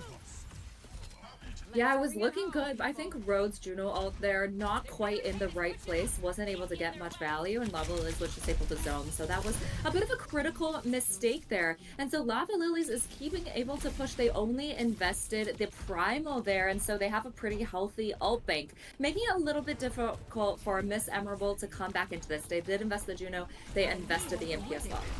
Nano coming down onto Laser, diving into the backline. Psycho trying to cut away, is not able to do so in time. Laser finds the kill, but Rianne trading out for the Sombra. You have to be invisible if you want to live. Blood Bunny now has an Ana boost herself, goes into the backline of Miss Emerald, finds the Ana, able to find another Gungnir, get under a lot of pressure, sure to go down in just a moment. Sniper Monkey, Sniper Monkey, Sniper Monkey. Oh no, the shots miss, and Gungnir somehow able to survive. Oh, however low they are able to get out, and Vic does come back off of respawn, and Lava Lilies are going to be pushing this cart ever so slowly. Lava Lilies has been pushing this cart for a while, you know. I think Blood Bunny was debating whether to try and go for the Ash, but the respawns were coming back, decides, you know, the smart move and decides to back off. Make sure to live, because that's so critical to not lose your tank. Oh my god, Vic there gets deleted immediately playing in the enemy Juno ult. Orbital Ray coming down as soon as that Sombra is scouted, and Vic going down immediately as a result. Lilac getting low here, has no recall available, does get healed up by the supports. Oh, did have recall available, my mistake. Blood Bunny though was full HP, topped off by Queen Bee's nade, and oh, Rianne finding the kill with that Sojourn E, a rare ability to see, fun, and collect those eliminations. And I mean, Lava Lilies are moving this cart forward. Laser just trying to stop it, trying to halt this progression. Laser diving into the backline, not able to find anyone, thought they were on the low ground, they were on the high ground. Road though finds Lilac in her own backline. Rianne trades out for Cat, was able to flank around, has the overclock available this fight if need be. Primal also available for Blood Money, a lot of ults online on both sides. Diva Bomb will be used by Laser. Can they find the kill on the BBD before the remake comes through? They cannot. Remake is available. Vic on the Tracer now, no more Sombra, does recall, barely able to survive that Primal. Blood Money doing a good job of juggling. Laser now in the backline, does find Rianne on the other side of the map. This fight is so widespread, both teams scattered like ants. Blood Bunny though, finally kiting back to her team. Lava Lilies restacking around there on it, is able to heal the full. Nano boost available for this Winston. Lilac and Blood Bunny utilizing it to dive into this backline here. The sleep is good from Cat though, keeping the backline safe for Miss Emerald, and Lava Lilies, they have Lilac on this cart ever marching forward. Laser realizes it now, goes back to halt that concession, but Blood Bunny is back in. Road opting to use that orbital beam as soon as Blood Bunny dives forward just to back her up. Blood Bunny has to jump back to this high ground as Laser diving into the backline now on the side of Lava Lilies Rising, as both teams are going to reach a bit of a stalemate here. A lot of insanity kind of going on, a lot of back and forth, and no one really dying. Miss Emerald, they are trying to move the payload the other way, and they were able to force out some ults, including the Nano. And now we have Laser here with the Nano, trying to just force back members, not quite able to get a pick though. Nades used on both sides, on both tanks, trying to keep them at bay, but Laser is able to find Tycho, but Lilac finds Gungnir as the Bob goes out, but the Bob is good, finds Queen Bee with the knockup and the bullets. Lilac takes down Cat, what a menace in the backline. Gungnir does find another with that Bob, the Bob just putting in work, and Miss Emerald, I mean, they're taking control of the card now. Okay, Laser gets that pick onto Blood Bunny. Very crucial to make sure to try and get checkpoint. These fights are so scrappy. They're trying to clean up the enemy Juno, trying to get checkpoint, but also waiting for the members of their team to come back at the same time. Absolutely, and Lilac now with the pulse bomb, trying to see what she can get done with it. Does get scouted out, will have to kite back to their team. I mean, Lava Lilies, I mean, they're doing a great job here, but they need to find a way into this fight once more. Lilac with the pulse bomb, it's good, it hits the stick, but it barely, oh, does not hit the stick, my mistake. Pulse, Diva Bomb available for Laser, as the overclock is used by Rianne to create some space, look for a pick. Oh, Gungnir, you're egoing a little bit. Lilac able to find the Tracer duel and win it. Gungnir though finds Lilac on the other side. Rianne though, with the help of their team, is able to find Cat Orbital Beam from Taika with the damage boost supporting it, and Lava Lilies are able to win that fight with just a couple ultimates. That was a nice Juno ult from Tycho, getting that use. We saw that damage boost on Rianne, who was able to get the pick off too, including the enemy Ana there. And so Lava Lilies, breathes a sigh of relief, doesn't give up lead, and they get it moving back the other way. And Queen Bee has a nano. They have a primal to work with, which have been so strong, whereas Miss Emerald only has a Juno ult, and Ro needs to make sure that they're putting it in the right place to get value. Blood Bunny going to start this fight off with that nano boost, will be keeping tempo with Primal afterwards, but Blazer says no, I'll start the fight first, dives into Rianne, barely survives. Nano finally out onto Blood Bunny. Queen Bee getting very low to that dive from Miss Emerald though, as Vic hits the recall, is able to survive. Orbital Ray coming through from Road to support this team, pushing forward. Blood Bunny not able to find anything in the background with that nano, as Miss Emerald, it does survive it, as Laser finally finding Tycho first to go. Queen Bee is next. Cat is on the Kiriko now, finding that melee onto the Ana, and Gungnir takes down Blood Bunny. Road takes down Rianne. Lilac finds one trade, might be looking for another, hits the recall, just selling out this card now, is not able to find one more, and Lava Lilies, they switch up the backline. Wow, I said Road needed to have good value out of their Juno ult, and good value they did. That was a massive fight win there from Miss Emerald, just investing the Juno ult. And they might get lead here. Lava Liz trying to come back to contest. They do have the primal. They are going to contest. And now we've seen the Ana swaps over to the Juno. Pulse Bomb is wide. Gungnir be able to survive that one with the coach gun, but it is low. Pulse Bomb from Vic used as well, but no one dead yet. Lilac finally finds Gungnir. Primal comes out from Blood Bunny. Tycho kept up by Queen Bee on that Juno now. Missed Emerald. Laser has that D.Va bomb available. Will use it for the remech. Will they be able to remech? Blood Bunny says, no, I can kill you first. Queen Bee with the torpedoes finds the kill on the baby D.Va. And Missed Emerald, they have no tank, no supports anymore. Road goes down to that Blood Bunny, and Lava Lily is able to take control of this card. They stop it right before Miss Emerald get lead. 20 seconds remaining. So critical there for Lava Lilies to be able to contest, and it was so critical that Blood Bunny had Primal to be able to contest, and they're able to get the pick off on the enemy Ashe. Now, Gungnir does have a Bob to work with. They do have supports coming up online soon, and they need to win out this fight in order to win this map. Rianne going very low, but the packs are there from Tycho. Good gameplay from this Brigitte. Bob is used by Gungnir just to try to keep this card alive for their side. Kiriko Rush now coming through from Miss Emerald. Lava Lilies has no ultimates to match it quite yet as they find the first pick onto Tycho, but Blood Bunny trades out for Gungnir. Laser finds Queen Bee. No supports available for Lava Lilies anymore. Lilac finds one more, and Lava Lilies, they'll lose this fight, but those trades are good for in this overtime situation. Oh my god, this is so stressful. If I were in this lobby, my blood pressure would be through the roof. Miss Emerald is able to survive with 3 members on point. Gungnir swaps over to the Sombra to come back faster. And they are praying these overtime spawns are long enough that Lava Lilies won't be able to make it back to point. This Lava Lilies team is able to touch that card. Laser, though, takes down Tycho, who had to be the one to touch, was so close to that rally. Orbital Ray not being lost in the last fight, not able to be used now. Laser getting very low, does have that D.Va bomb available. Pulse Bomb coming through from Lilac, not able to find that kill as they send it wide. Cat takes down Blood Bunny before the Primal Rage is available, as Road on this Juno has that Orbital Ray available, keeping their entire team topped up and healthy. And Miss Emerald, they take the fight, they take the map, and they'll move up 2-1. Holy cow, what a map. I was not expecting this result. It was looking like Lava Lilies were looking so strong on the dive, on the monkey comp. Miss Emerald a bit on the back foot, but finally they got their rhythm going. I really like the swap over to the Kiriko, just more survivability. Gives Lava Lilies less of a dive target. We saw Lava Lilies make the swap over to the Brig as well off of the Ana, looking for more brawl, especially when you have a D.Va flying at you. But honestly, this could have gone either way. It was just a matter of, these last few fights, which were so scrappy, trades going both ways, but Miss Emerald just had a slightly upper hand. Yeah, Miss Emerald, they're able to just edge these fights out in their favor. And Tycho going down first in that last fight was so close to the rally ultimate, not quite able to get it online before they fell. And there was a lot of back and forth there, and we saw both support lines end up switching it up for both teams as they're just trying to see which support line will give them a better foothold in it. And I do want to talk a little bit about the Ashe to the Sojourn matchup here. Which do you think is favored on a map like Esperanza?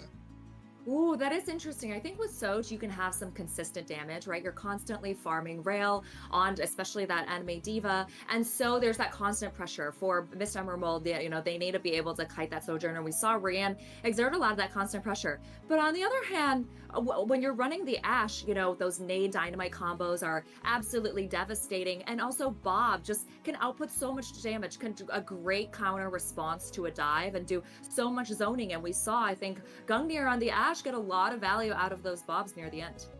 I mean, those Bobs doing a lot of work for Miss Emerald, throwing them into the backlines, finding those picks. I mean, great ults from Gungnir. And to be honest, I think the overclock's a little bit lacking from Rian on the side of Lava Lilies. Not able to find that same like consistent value that Bob is able to from Gungnir, and just unable to find those kills, unable to find those eliminations. And I do have to say that the Ash might have been doing a little bit more with those ults, just swinging those fights in their favor, which could have led to Miss Emerald barely edging that map win. Yeah, that is a great point. I agree. Rian was able to get a lot more work done last map on the Pharah, on the Sojourn as well last map, but maybe with this map it was a little bit harder with a diva constantly flying in your face. And there's also a lot of high ground, a lot of kind of long ranges that you need to shoot from. And Sojourn is only strong once you farm up that rail, and of course that rail has been nerfed since the beginning of season, since the beginning of Overwatch 2, and so is not quite as strong as it once was. However, that primary did get buffed in the last few weeks. And so that's why we're seeing a little bit more Sojourn play happening in team play. But honestly, these teams look so evenly matched. It could really go either way. It's just a matter of, we've been talking about all of these scrappy fights where all of the ults and the kitchen sink is thrown into these fights. And it's just a matter of who can live a little bit longer. And we move over to Saravasa now. Evenly matched is accurate, as both teams will be running dive again on this map type. Vic maybe starting on that Sombra again. It was not a good look for them on the previous map. They ended up going to that Tracer. I would prefer for them to start on that Tracer, but they may start on the Sombra here. We'll have to see. Yeah, that'll be interesting. I do like the Tracer look a little bit more, but it's always worth experimenting. Queen Bee, of course, rolling out the Ana again. Cat recognizes that playing the Ana into the Monkey Dive on, shorter, tighter maps like a Flashpoint map is going to be harder, so they actually opt for the Kiriko as well. Absolutely, and Laser just starting down here in main. Blood Bunny, though, kind of looking to see what they can get done from this side angle here, wrapping around a little bit, scouts out where that backline is for Mr. Emerald, dives in now, going very low. Blood Bunny with the bubble is able to split up that team. However, Laser with the counter dive is there. Blood Bunny, though, finds Gungnir. The Ash not able to get healed up by the Kiriko or the Juno in time, and Laser loses mech next, and Vic just has to get out of dodge with that translocator, not able to assist their team, and Lava Lilies, they'll take first. Great dive there by Lava Lilies. Blood Bunny getting so much work done with these bubbles, really splitting off the backline and front line of Miss Emerald, making it so hard for the backline to survive those dives and also, keep their front line up. So looking really good. But, this is just the beginning. And I think what's interesting is Rian is actually going to stay on the Sojourn. We did talk about it a little bit earlier. Thinks, recognizes that probably won't get as much value on the Pharah, although they were doing getting a lot of work done earlier. Yeah, Rihanna on this Sojourn will be able to build up those railguns, and I mean, Lava Lilies, they have this Ana, whereas Mr. Emerald has that Kiriko. We'll have to see if the Kiriko survivability does end up benefiting. Orbital Ring, or Speed Ring out. Laser diving into the backline, does a lot of pressure. Lilac going down to 1 HP, is able to barely survive as Laser just diving too far with no support, loses mech, but Blood Bunny trades out on the other side. Vic with the virus, has hack available, does go for Rihanna. Rihanna very low on that Sojourn, does get topped up by the sports, going low again to the virus. So much damage per second from that, but Lilac able to find Gungnir in the midst of it, and Lava Lilies, I mean, they're looking to hold this point as the Laser does finally get that remech here. We'll be able to contest the cart as the time does tick up, speeding out from the side of Tycho as Laser finds Rihanna. Orbital Ray, though, from Road is good. Missed Emerald, they have that ultimate first. No portals on the side of Lava Lilies as they just have to try to survive this fight a little bit longer. Nano available, Queen Bee goes down first, but Vic goes down to Blood Bunny as well, who has that promo available. Orbital Ray used by Lava Lilies with Tycho here as Gungnir going very low, does go down to Lilac, and Blood Bunny should be able to hold on to Primal here. Laser, though, has that D-Bomb if they want to get the remake. Pulse Bomb goes wide, Tycho goes down to Road. Juno finding their counterpart on the other side. Laser uses that Diva Bomb for the remake. Blood Bunny able to survive, does opt to use the Primal just to stall this card out longer. As Cat is back with the Kiriko Rush, and Queen Bee should be arriving back with the Nano Boost any second. EMP used by the side of Vic, just trying to clean this up, just trying to get people off the card, but Queen Bee is back with the nano boost. Blood Bunny has it, is on the point now. Rihanna getting so low, does eventually go down to 2 Gungnir, who gets the final blow. Pack is good onto Blood Bunny and Lava Lilies. I mean, in a scrappy fight, they do end up losing it to Miss Emerald. Holy cow, that was almost 10 ults thrown into that fight just for Miss Emerald to finally flip it. This is some crazy gameplay, and something I want to call out here is Gungnir is kind of struggling into these dives. You know, Ashe is great if you can play from long range, you know, play a little bit slower, play for a lot of that poke damage, but Gungnir is having a little bit of a hard time struggling because Gungnir is such a great dive target. Miss Emerald needs to play a little bit more, protect the president, make sure they can keep their Ashe up, especially as they have the Bob ticking up online. Blood Bunny looking for an angle in here, rotating around to make sure that her backline is in a safe position through this choke. Laser though diving in, Gungnir with the dynamite finds the kill. Laser doing a great job of that, but the anti-nade is there on that D.Va, the D-Mech coming through, and now Lava is with the tank advantage. Bunny diving in onto this Sombra, finds the kill easily. Now Lava is up 1, up 2 if you count the baby D.Va, and they're just resetting their cooldowns before they dive in again. Blood Bunny now on that high ground, forces Gungnir off of it, who has the Bob available to contest and solve this card. Throws it out now, a lot of damage coming in. The baby D.Va barely gets out, gets the remake, barely survives on the baby form. Rand though finds Gungnir, Bob not finding a single kill. Rihanna finds another kill on Cat, still has the overclock available if she wants to use it. Road ending up taking down Tycho. He's the orbital ray coming through, overclock now used by Rihanna. Laser though finds 1 kill, Road finds another, Road finds 2, 3 now for the Juno in that one fight, and in overtime, Miss Emerald, they're going to be able to find the kills necessary to swing it in their favor as they cap point 1. Wow, incredible clutch there by Laser and Road, especially massive Juno ult there as well. It was looking a little stressful when Gungnir's Bob ran off point, and it seemed like Gungnir was kind of caught out of position alone there on point. Very easy for Blood Bunny to clean up, but Laser and Road come in clutch and are able to get that first point cap. Gungnir almost falling into an anti-nade from Queen Bee there, is able to barely get out. Blood Bunny diving in now. Oh, Gungnir just found out by the torpedo, the Tracer, and the Winston all at once. Instantly burst down as Blood Bunny is hungry, looking for more. Lilac finds the kill onto Road as Laser trying to trade down the other backline. Finds Psycho. Queen Bee going extremely low. Should fall in just a moment, but no, is able to survive as the D-Bomb is used for the remake. Laser finds Queen Bee, finally taking the honor down, but it's too little, too late. So unfortunate there for Gungnir to go down first yet again, and so Miss Emerald, they just don't have the damage output, you know, to survive all of that cleave as well. And so Lava Lilies is able to get the first point cap, and interestingly, Tycho has actually moved over to the Brig and off the Juno. And so they want to run, you know, be able to peel for that Queen Bee, who's been doing so much work, really play for that peel when the dive comes in. Laser is in the backline, but the Brig is there. Like you said, Queen Bee gonna be topped up to full, does use nade on herself, and has the nano available for Blood Bunny, throws it out now, but Road finding Lilac. What a bloodthirsty support this round. Blood Bunny though takes down Gungnir with the help of the down boost, has primal should she want to use it for the stall. Oh, Tycho getting very low, the nade is good from Queen Bee, Antis too at the same time, but Road, like we said, just bloodthirsty, finds Tycho, might even get out, 1 HP, oh my god, well she's so slippery. Lilac though eventually finds that kill. Laser does go down to the Primal Rage used by Blood Bunny there, the ultimate investments, and excuse my language there, Rand finally taking down Vic as Lava Lilies, they're going to take this point.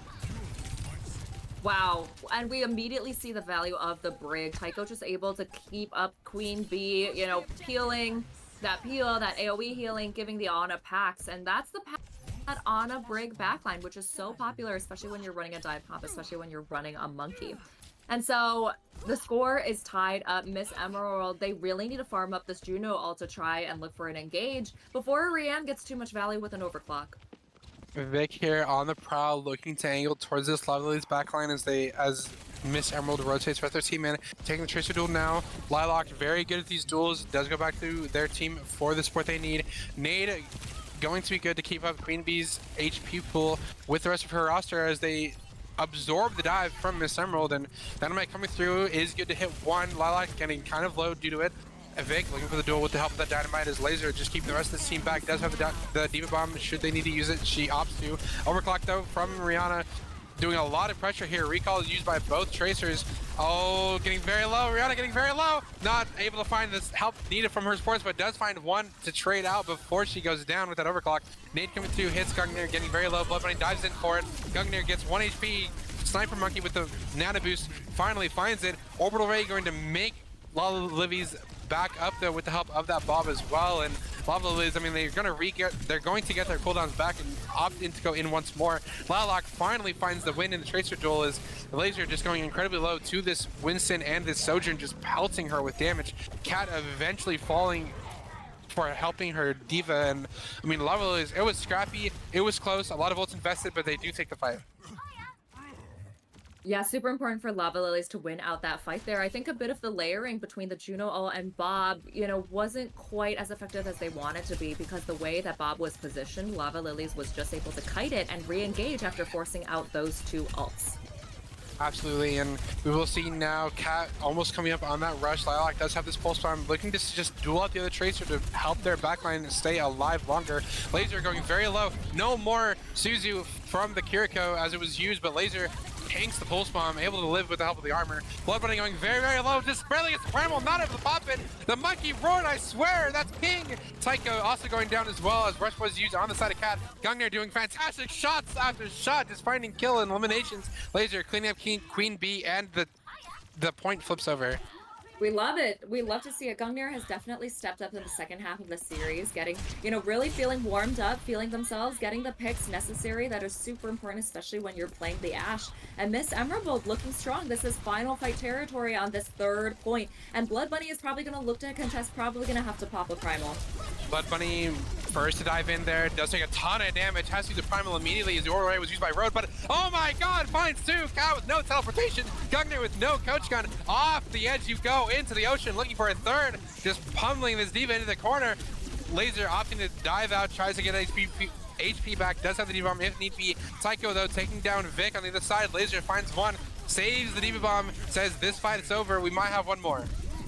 Wow, incredible primal there by Blood Bunny. Boops 2 off the edge, which you truly do not see every day.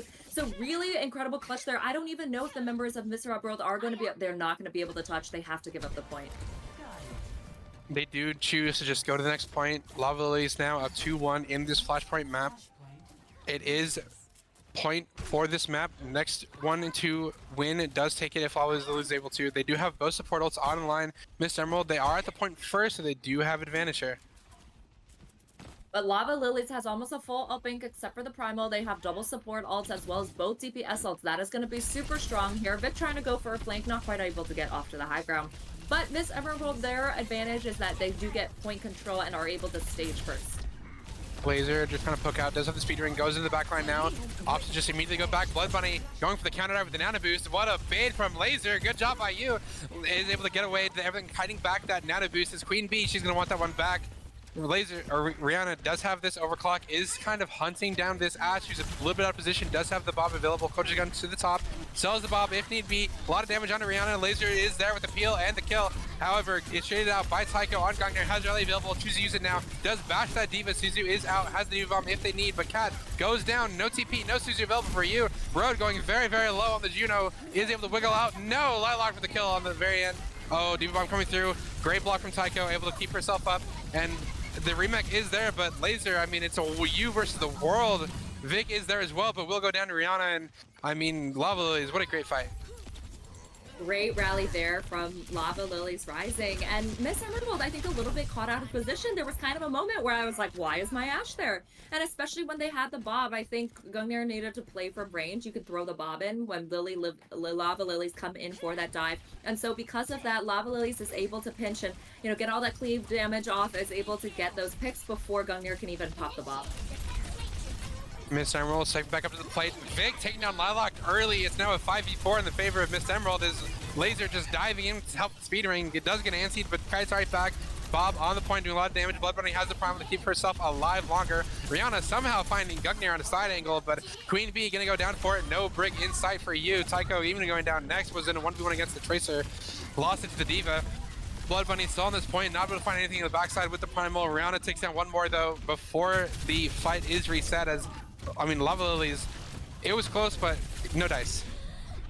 Oh my god, Rihanna getting so much value done, even when her backline is dead, getting picks on both DPS. And that was incredibly clutch. Finally, Miss Emerald is able to clean things up, is able to clear off the monkey and the sojourn and get the point flip. Now, this is going to be last fight territory. Lava Lilies, they do have both DPS ults to work with. They're close to a nano. But Miss Emerald, they have both support ults, which can be very strong to zone Lava Lilies back. Laser just trying to hold a lot of up front space here, make it hard for Lava Lilies to walk in. Rush comes through from Cat.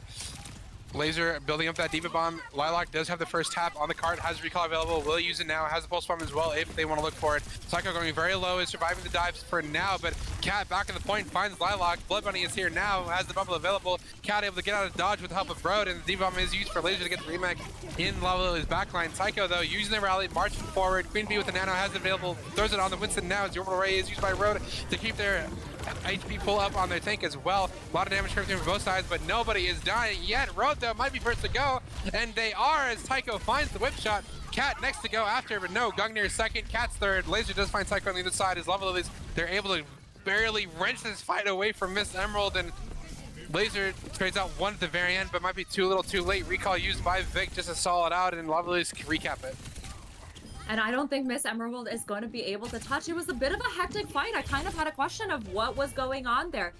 The Juno ult was thrown onto point, and Miss Emerald, their Diva, their Laser was nowhere to be seen. I assume Laser was dealing with the backline of Lava Lilies Rising, but unfortunately, they weren't able to take down that backline, and their point presence was so desperately needed. And because they didn't have their tank on point, Lava Lilies is able to have the upper hand, especially with Blood Bunny, that super strong presence on point, and they are able to win out that fight. So really, really clutch, really well played by Lava Lilies Rising, knowing where they needed to be and at what time. I mean, absolutely. Like you said, the orbital ray was used for the backline of Lava. There's just a lot of pressure coming down. And Miss Emerald, where credit is due, they did a good job of pressuring that walk-up, making it almost impossible for Lava Lilies to get in there. But Lilac, with the touch, does off the cart. Blood Bunny's able to get there next, and Tycho with the rally keeps their backline up for Lava. I'm talking so fast. I'm so sorry. It's very exciting. It's very exciting. We're on map 5. It was a close fight at the very end there. Both teams having their turn, and we will be going to a quick 5-minute break, but we are at map 5, and stay tuned for the map pick and the resolution of this losers finals.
Welcome back, everyone, and we are at the conclusion of a 5-map banger. We are here in the lower bracket finals of Ka Rising between Mist Emerald and Lava Lilies Rising.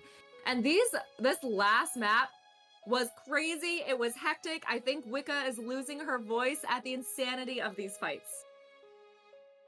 They all go so long. They're so back and forth. Everyone deciding that every single fight is clutchable, and it's extremely exciting to watch. It's extremely close, and it is, of course, what's putting us at a map 5 is how closely matched these two teams are. And I mean, the next map type, I believe, is Escort, right? So it's either between Gibraltar, Rialto, or it's going to be that Junkertown that we've seen a couple times during these playoffs. And I do believe that it is Miss Emerald's choice, and historically they have selected that Rialto, so we'll have to see if they opt to go towards that again. And I would not be surprised if they do. Gungnir does prefer to play the Ashe there, so we will not be seeing a Widowmaker from the side of Miss Emerald, but I'm very excited for this final map. And it's actually going to be Junkertown, which is an interesting pick. I think Miss Emerald feels like Lava Lilies has the upper hand at the dive, so they're really trying to force them off the dive comp. What's interesting about Junkertown is historically, of course, always a poke map, a Sig map. You see a lot of, Sig, hit scan, maybe Tracer Genji. You have your BAP, Zen, or Alari, or Brig. But with the way that the meta is shaping up, you can also run a dive. You can run a monkey comp. You can run a diva comp. And so, wow, this is interesting. Miss Emerald is giving us a preview of a brawl, which you don't often see on Junkertown. Seeing this brawl out the door makes me wonder if we're going to see Miss Emerald attempt a spawn camp for the side of Lava Lilies, if they hold those doors close and try to really just prevent them from walking out. And as it looks like right now, we will be seeing that as Miss Emerald, they creep towards the door, trying to make sure that Lava Lilies can't see them going around that left side and crouching. And Lava Lilies on a very interesting comp here. Okay, interesting. I love the spawn camp. If it works, it works. And especially so good with a Mei, with a Ram, just punching everyone down. And Lava Lilies Rising, looking like they're forcing the dive comp. Hopefully Miss Emerald can get a pretty good hold here. Rihanna on the fair, already finding one in the backline, instantly going. They knew what they were up to, and Lava Lilies just immediately destroying this spawn camp as Rihanna. It looks like they had scouted it and then just set up immediately to wrap around, and right now Rihanna gonna go back to spawn and going to switch as Miss Emerald also switched it up. Interesting. I wonder if they heard the heroes from Miss Emerald crouching around, but incredible scouting, massive nade by Queen Bee there on the flank. Miss Emerald falls over immediately. So bit of a bummer, don't get the spawn hold that they were hoping for, but they make full comp swaps. They go for the Zen Juno, which is interesting. I have not seen that before. And they're gonna go for the Sombra Diva. Laser diving in onto Tycho. Tycho barely able to survive. Node goes down to Laser. Vic there with the assistant. Both supports for Lava Lilies go down. Road though also goes down. Cat goes down. Blood Bunny doing work, finds both supports inside of Miss Emerald. And it was close, but Lava Lilies, they're going to be moving that car forward, but they will have to go for a quick reset. Miss Emerald though, both supports in spawn. What are you going to do? Okay, this is interesting. Let's talk about the Zen pick. We haven't seen Zen being played in a while, especially with this current meta. It's gonna be tough. As soon as you're getting dove, there's no Brig to pack you to proc Inspire, so it's gonna be a little bit harder to peel for your Zen.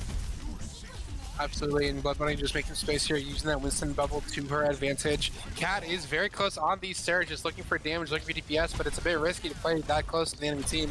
Laser gets slapped as they dive the backline. She's not able to find a kill, but Vic is there with the cleanup, finds Rihanna. Both supports for Lava Lilies are alive as Lava Lilies look for a quick reset. Okay, Miss Emerald looking good. They are holding strong, able to protect their Zen. You can see that the members of Miss Emerald are actually playing really close together to make sure no one gets picked off by the dive. The nade comes out, but luckily people are able to back up. And here we just have Vic flanking in the backline. Rihanna, though, ends up trading out Gungnir as Gungnir finds Tycho. Vic, not able to find anything. Astron's looking away. The Primal is there for Blood Bunny. Finds one. Will be going for the second. Cat, can you escape? The answer is no. Lilac there with the cleanup. He needs this Mega. Is able to grab it. Vic, translocate, try to take it for themselves. Unable to do so. And Lilac, what great pairing from Lilac and Blood Bunny here. They take down both supports from Miss Emerald and open up the map. Yeah, Lava Lilies has been so strong on the dive. I don't think, the sleep on the Diva. They are going to go for the recontest, though. Diva Bomb coming through from Laser just for the remake. Bubble breaks right before it goes off. Tycho wasn't aware. Is going to go down to it. Virus finds Lilac at the end. Blood Bunny, though, trades out one. Rihanna trades out another. It is a 1v3 right now for Blood Bunny, and she's going to go for a regroup. Okay, the Bob thrown in there, the Juno ult thrown in there, and at first I was gonna say it was a bit of an over-investment, but then Miss Emerald lost 2 members of the team, and I said, okay, you know what, you're right, you need it. But Lava Lilies, they do have almost a full ult bank, everything except for the Primal coming up. Miss Emerald, they need to make sure to farm this EMP and make sure Cat doesn't die before they're able to trance. Lilac aiming for a pulse bomb on this end. Are they going to be able to find a triple blinks in? Just goes for the clip instead, forces out that Trank. What great play, what great discipline. Goes to the pulse bomb on Vic. Finds the Ash from somewhere. Vic, 1 HP, Lilac with that kill. Fantastic transfer play. Queen Bee finds one as well as the overway was used from Tycho and Lava Lilies. They only trade out one as they cap first. Poor Vic, or poor Gungnir there didn't get stuck, but unfortunately walks into the pulse bomb, and Vic isn't able to get to the EMP in time. So incredible job there by Lilac, forcing out the trans from Cat early. Blood Bunny taking a lot of damage to get discorded. Sorry, go ahead. Oh, no, go ahead. I was going to say, I want Vic to use this EMP and swap off. I think they've been getting way more value on the Tracer. They're scouting out where the Ana is right now. Vic setting up for this dive. Laser's ready for it. EMP hits both supports. Psycho going very low. Instantly goes down. Laser is there with Diva support. Finds Queen Bee on the other end. And oh my lord, what a great dive from them. Is Rihanna next to go as they were pushing cart, unable to survive on it. And I mean, Laser and Vic sees what Blood Bunny and Lilac do and say, I can match you bar for bar. Yeah, that was really important and a crucial EMP to prevent this payload from moving. Lava Lilies do have 2 minutes to go, and Blood Bunny does have a Primal, and we know Blood Bunny has getting so much work done on this Primal. And so Blood Bunny walking up, looking for the backline. Blood Bunny aiming for that Primal, does want to make sure the Zenyatta is caught in it as Rihanna sets up with her own backline just to protect him from the Siva. Blood Bunny is in, has a Primal Rage, uses it to survive. The Queen Bee does get hacked up by Vic though. Tycho able to support their Ana to make sure that they survive, and Laser gets very low, does have the Diva Bomb for the remake, and crucially, both supports on the side of Miss Emerald were able to survive Blood Bunny's Primal as she has to back up and reset to get it more HP. Laser though diving back in for the backline. Blood Bunny discorded and gets very low. Laser finds that kill, and this discord is working out for the Zenyatta pick. Yeah, beautiful hack there by Vic onto the enemy Monkey, who has already expended the Primal and so isn't able to live that. So that was super critical. Like, it's just so critical that Miss Emerald was able to kite that Primal from Blood Bunny. And now Blood Bunny actually makes the swap over to mirror the Diva, perhaps to peel more for the backline and scout out the Sombra. Blood Bunny accepting the decree of the meta gods does go over to that Diva, looking for more of a peel potentially or a better dive into this Zenyatta backline, as Cat doing a great job just to space out away from the stage. You can see Cat on the bridge now as Laser contests the cart. Blood Bunny does go for the peel, tries to make sure that Sombra not able to find any value. Sombra gets down to 1 HP, Vic going very low to the ante, but Blood Bunny losing Diva Mech in the process as Laser finds 1, Gungnir finds 2, and Vic, can they get the... Rihanna goes down next, and it will be clean from Miss Emerald. It was interesting. It was looking like Brienne with Tycho in pocket had some good positioning, able to get on the flank, but unfortunately they lost members of Lava Lilies, during that fight. And this is last fight territory. Miss Emerald have almost a full ult bank, as does Lava Lilies. So, like, every ult is gonna get thrown in. It's gonna be crazy. It's gonna be chaotic. Blood Bunny will be touching the card here. You have to be worried about Vic with the hack on it. Lilac takes it over as Blood Bunny tries to peel for their team. Gets an boost from Queen Bee. Does DMAC Laser went a little bit too far, not able to find help from the orbital way or the Tranquility used on the side of Miss Emerald. Bob tossed in there by Gungnir, but Taika with the rally is good, and Lava Lily is incredibly healthy here, and Miss Emerald 3 ultimates for naught. Yeah, Miss Emerald, they are going to have a recontest. It was such a shame that Laser was demeched before they were able to get that mech back.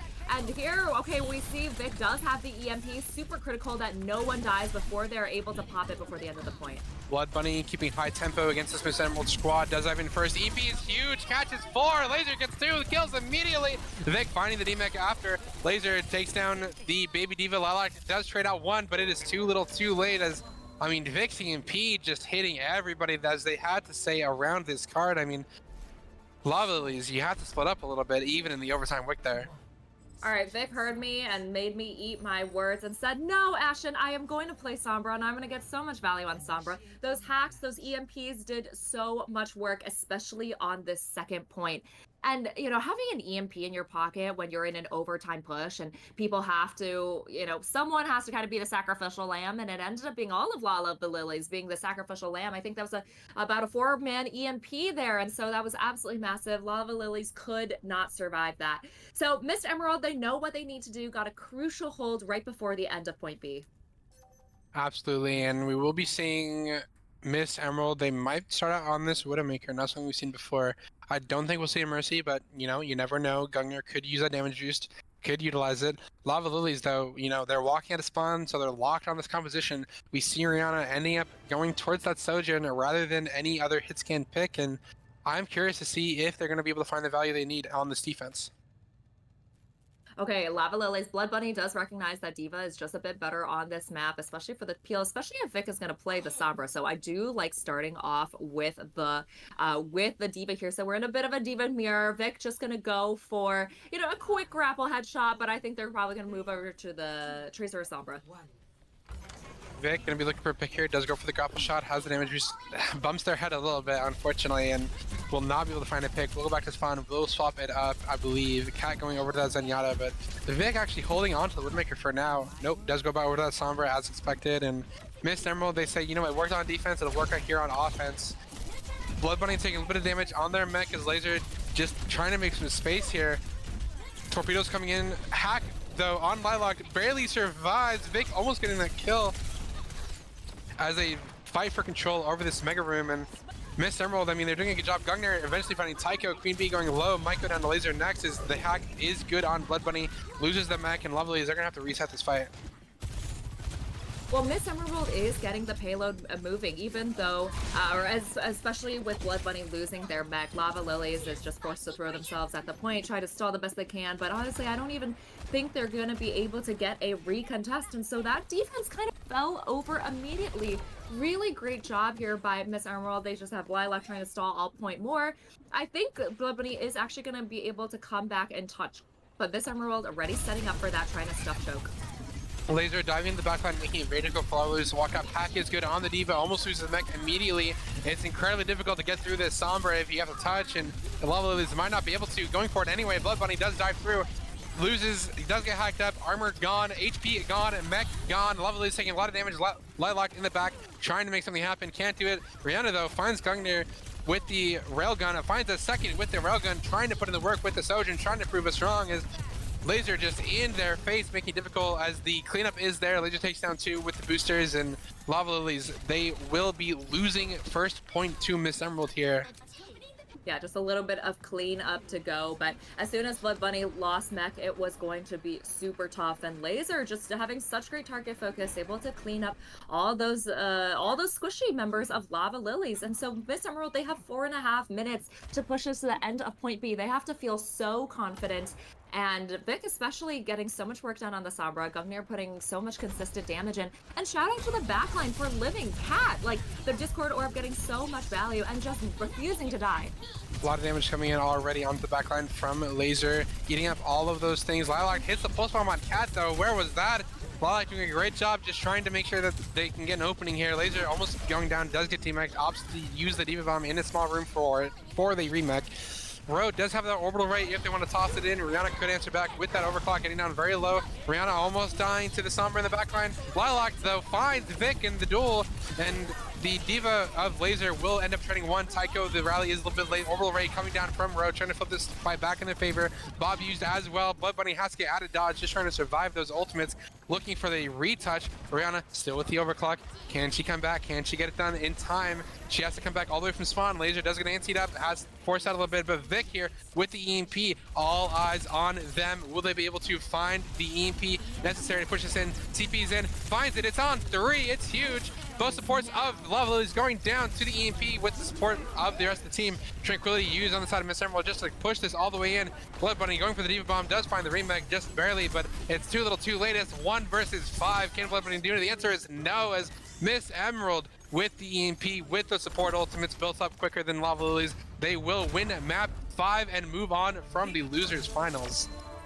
What an incredible map. Miss Emerald was so dominant throughout this map. They knew they just had to push Lava Lilies out of their comfort zone. They understood the assignment and made sure to pick a map where Monkey was not going to get much value, where Farah was not going to get much value. And Lava Lilies pushed outside of their comfort zone. Brienne on the Sojourn, Blood Bunny on the Diva just was not as strong of a look as when they were on the Monkey Cop. And Miss Emerald, okay, you know what? I have to be honest. I don't think I've ever eaten my words as much as Vic just made me do. As soon as I said, like, I don't know about the Sombra, he was like, just watch. And so, incredible job. Just so much great synergy with that Sombra, with that Diva dive. The EMPs were just so high value, and Lava Lilies just didn't have a response. Absolutely, and I mean, Lava Lily's support line, you know, building up a little bit slower than Vic with the EMP, and Vic just able to find the value, you know, EMPing 3 to 4 every single time it comes up, and just doing great work. And I mean, all of the players on Miss Emerald doing a good job of succeeding on their individual roles, you know, able to really match up against Lava Lilies, and it was an incredibly close series, but, you know, this last map really felt like a sweep for Miss Emerald.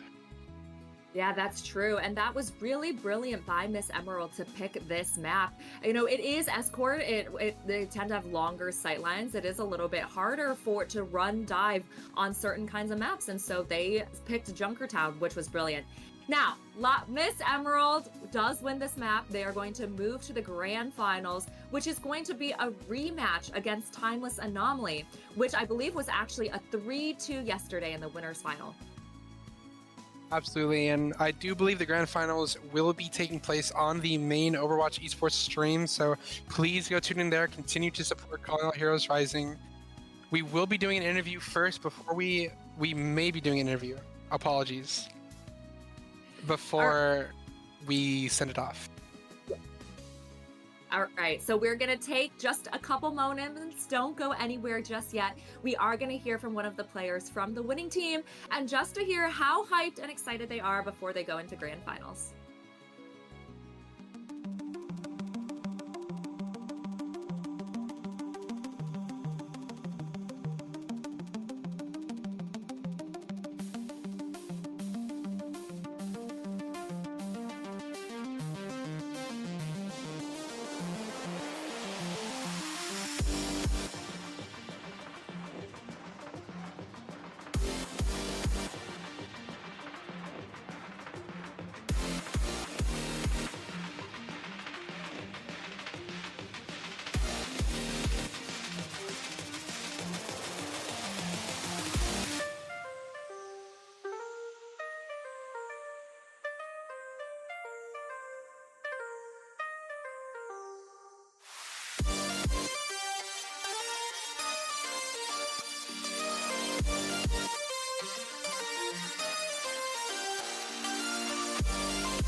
Hello and welcome back, everyone. We just saw an incredibly close match by Mystics Emerald and Lava Lilies Rising. And now we are actually going to get an interview with Road, who is the flex support from the winning team, Mystics Emerald. So, Road, first, tell me a little bit about how you're feeling. How was this match?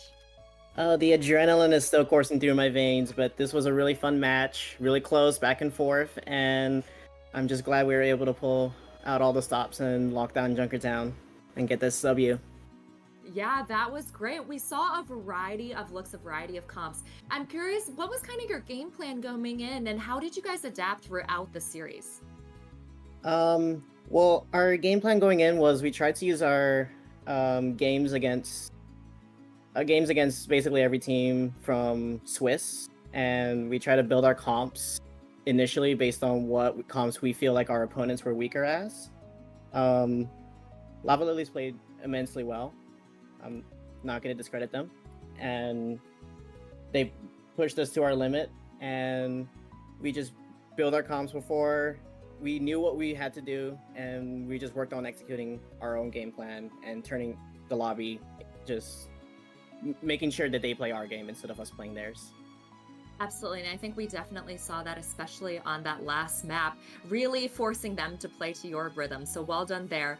Now, I'm curious, Mr. Emerald is a new team for Rising, but I know you guys have several members from previously 07 Emerald, which maybe didn't do quite as well in the first Ka Rising tournament.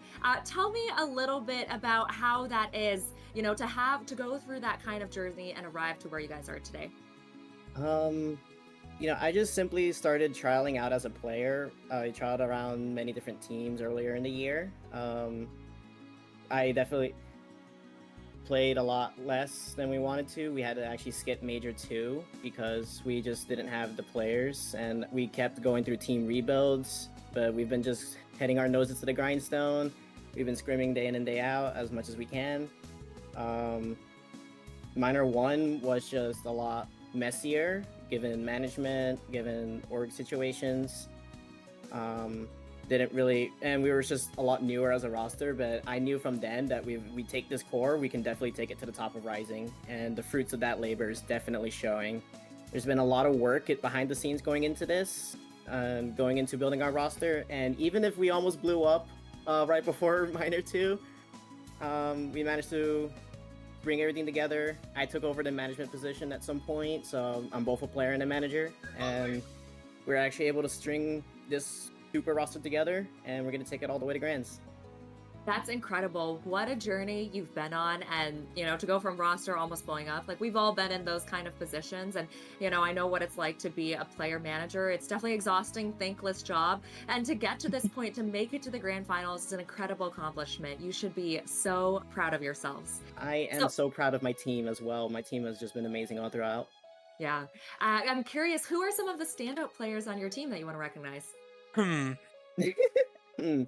I mean, everyone deserves immense recognition. Laser, my tank, amazing play style. Kat, my support, emergency support, since she was our coach to begin with, and stepped in to fill our recent vacancy. Our two ringers who stepped in at the last second, who helped us be able to play in this tournament, who without them, we would have just dropped out from the beginning and never could have done this. And we also have Buon, we have Horror Cowboy, we have Prolific Egg, who unfortunately wasn't able to join us for this tournament, but they've still scrimmed with us, they've still been working with us behind the scenes, and they've still been a massive help to get us to where we are. So basically everyone just involved. There's no standout player. Everyone involved got us to where we are, and I cannot be prouder of my team. That's amazing. It truly takes a village. And I have one more question. So, we saw you play the Baptiste, we saw you play the Juno. Juno, yes, of course, the newest hero to the Overwatch roster, who's seen a lot of plays in recent weeks with the recent buffs. What are your thoughts and feelings on Juno so far?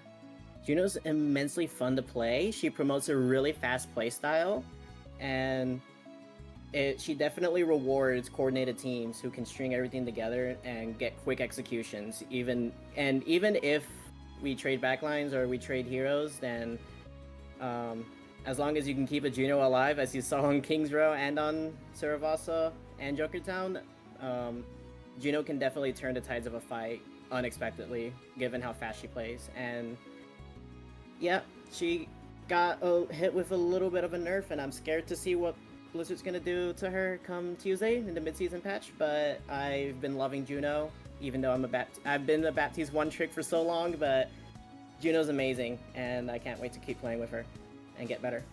That's great. Definitely great to see you really enjoying playing that Juno, and it definitely showed through in-game today. And finally, I know you do have a grand finals to prepare for, so hopefully you get a bit of a breather. But any final words you want to say to chat to the audience, the supporters of Ka and Ka Rising?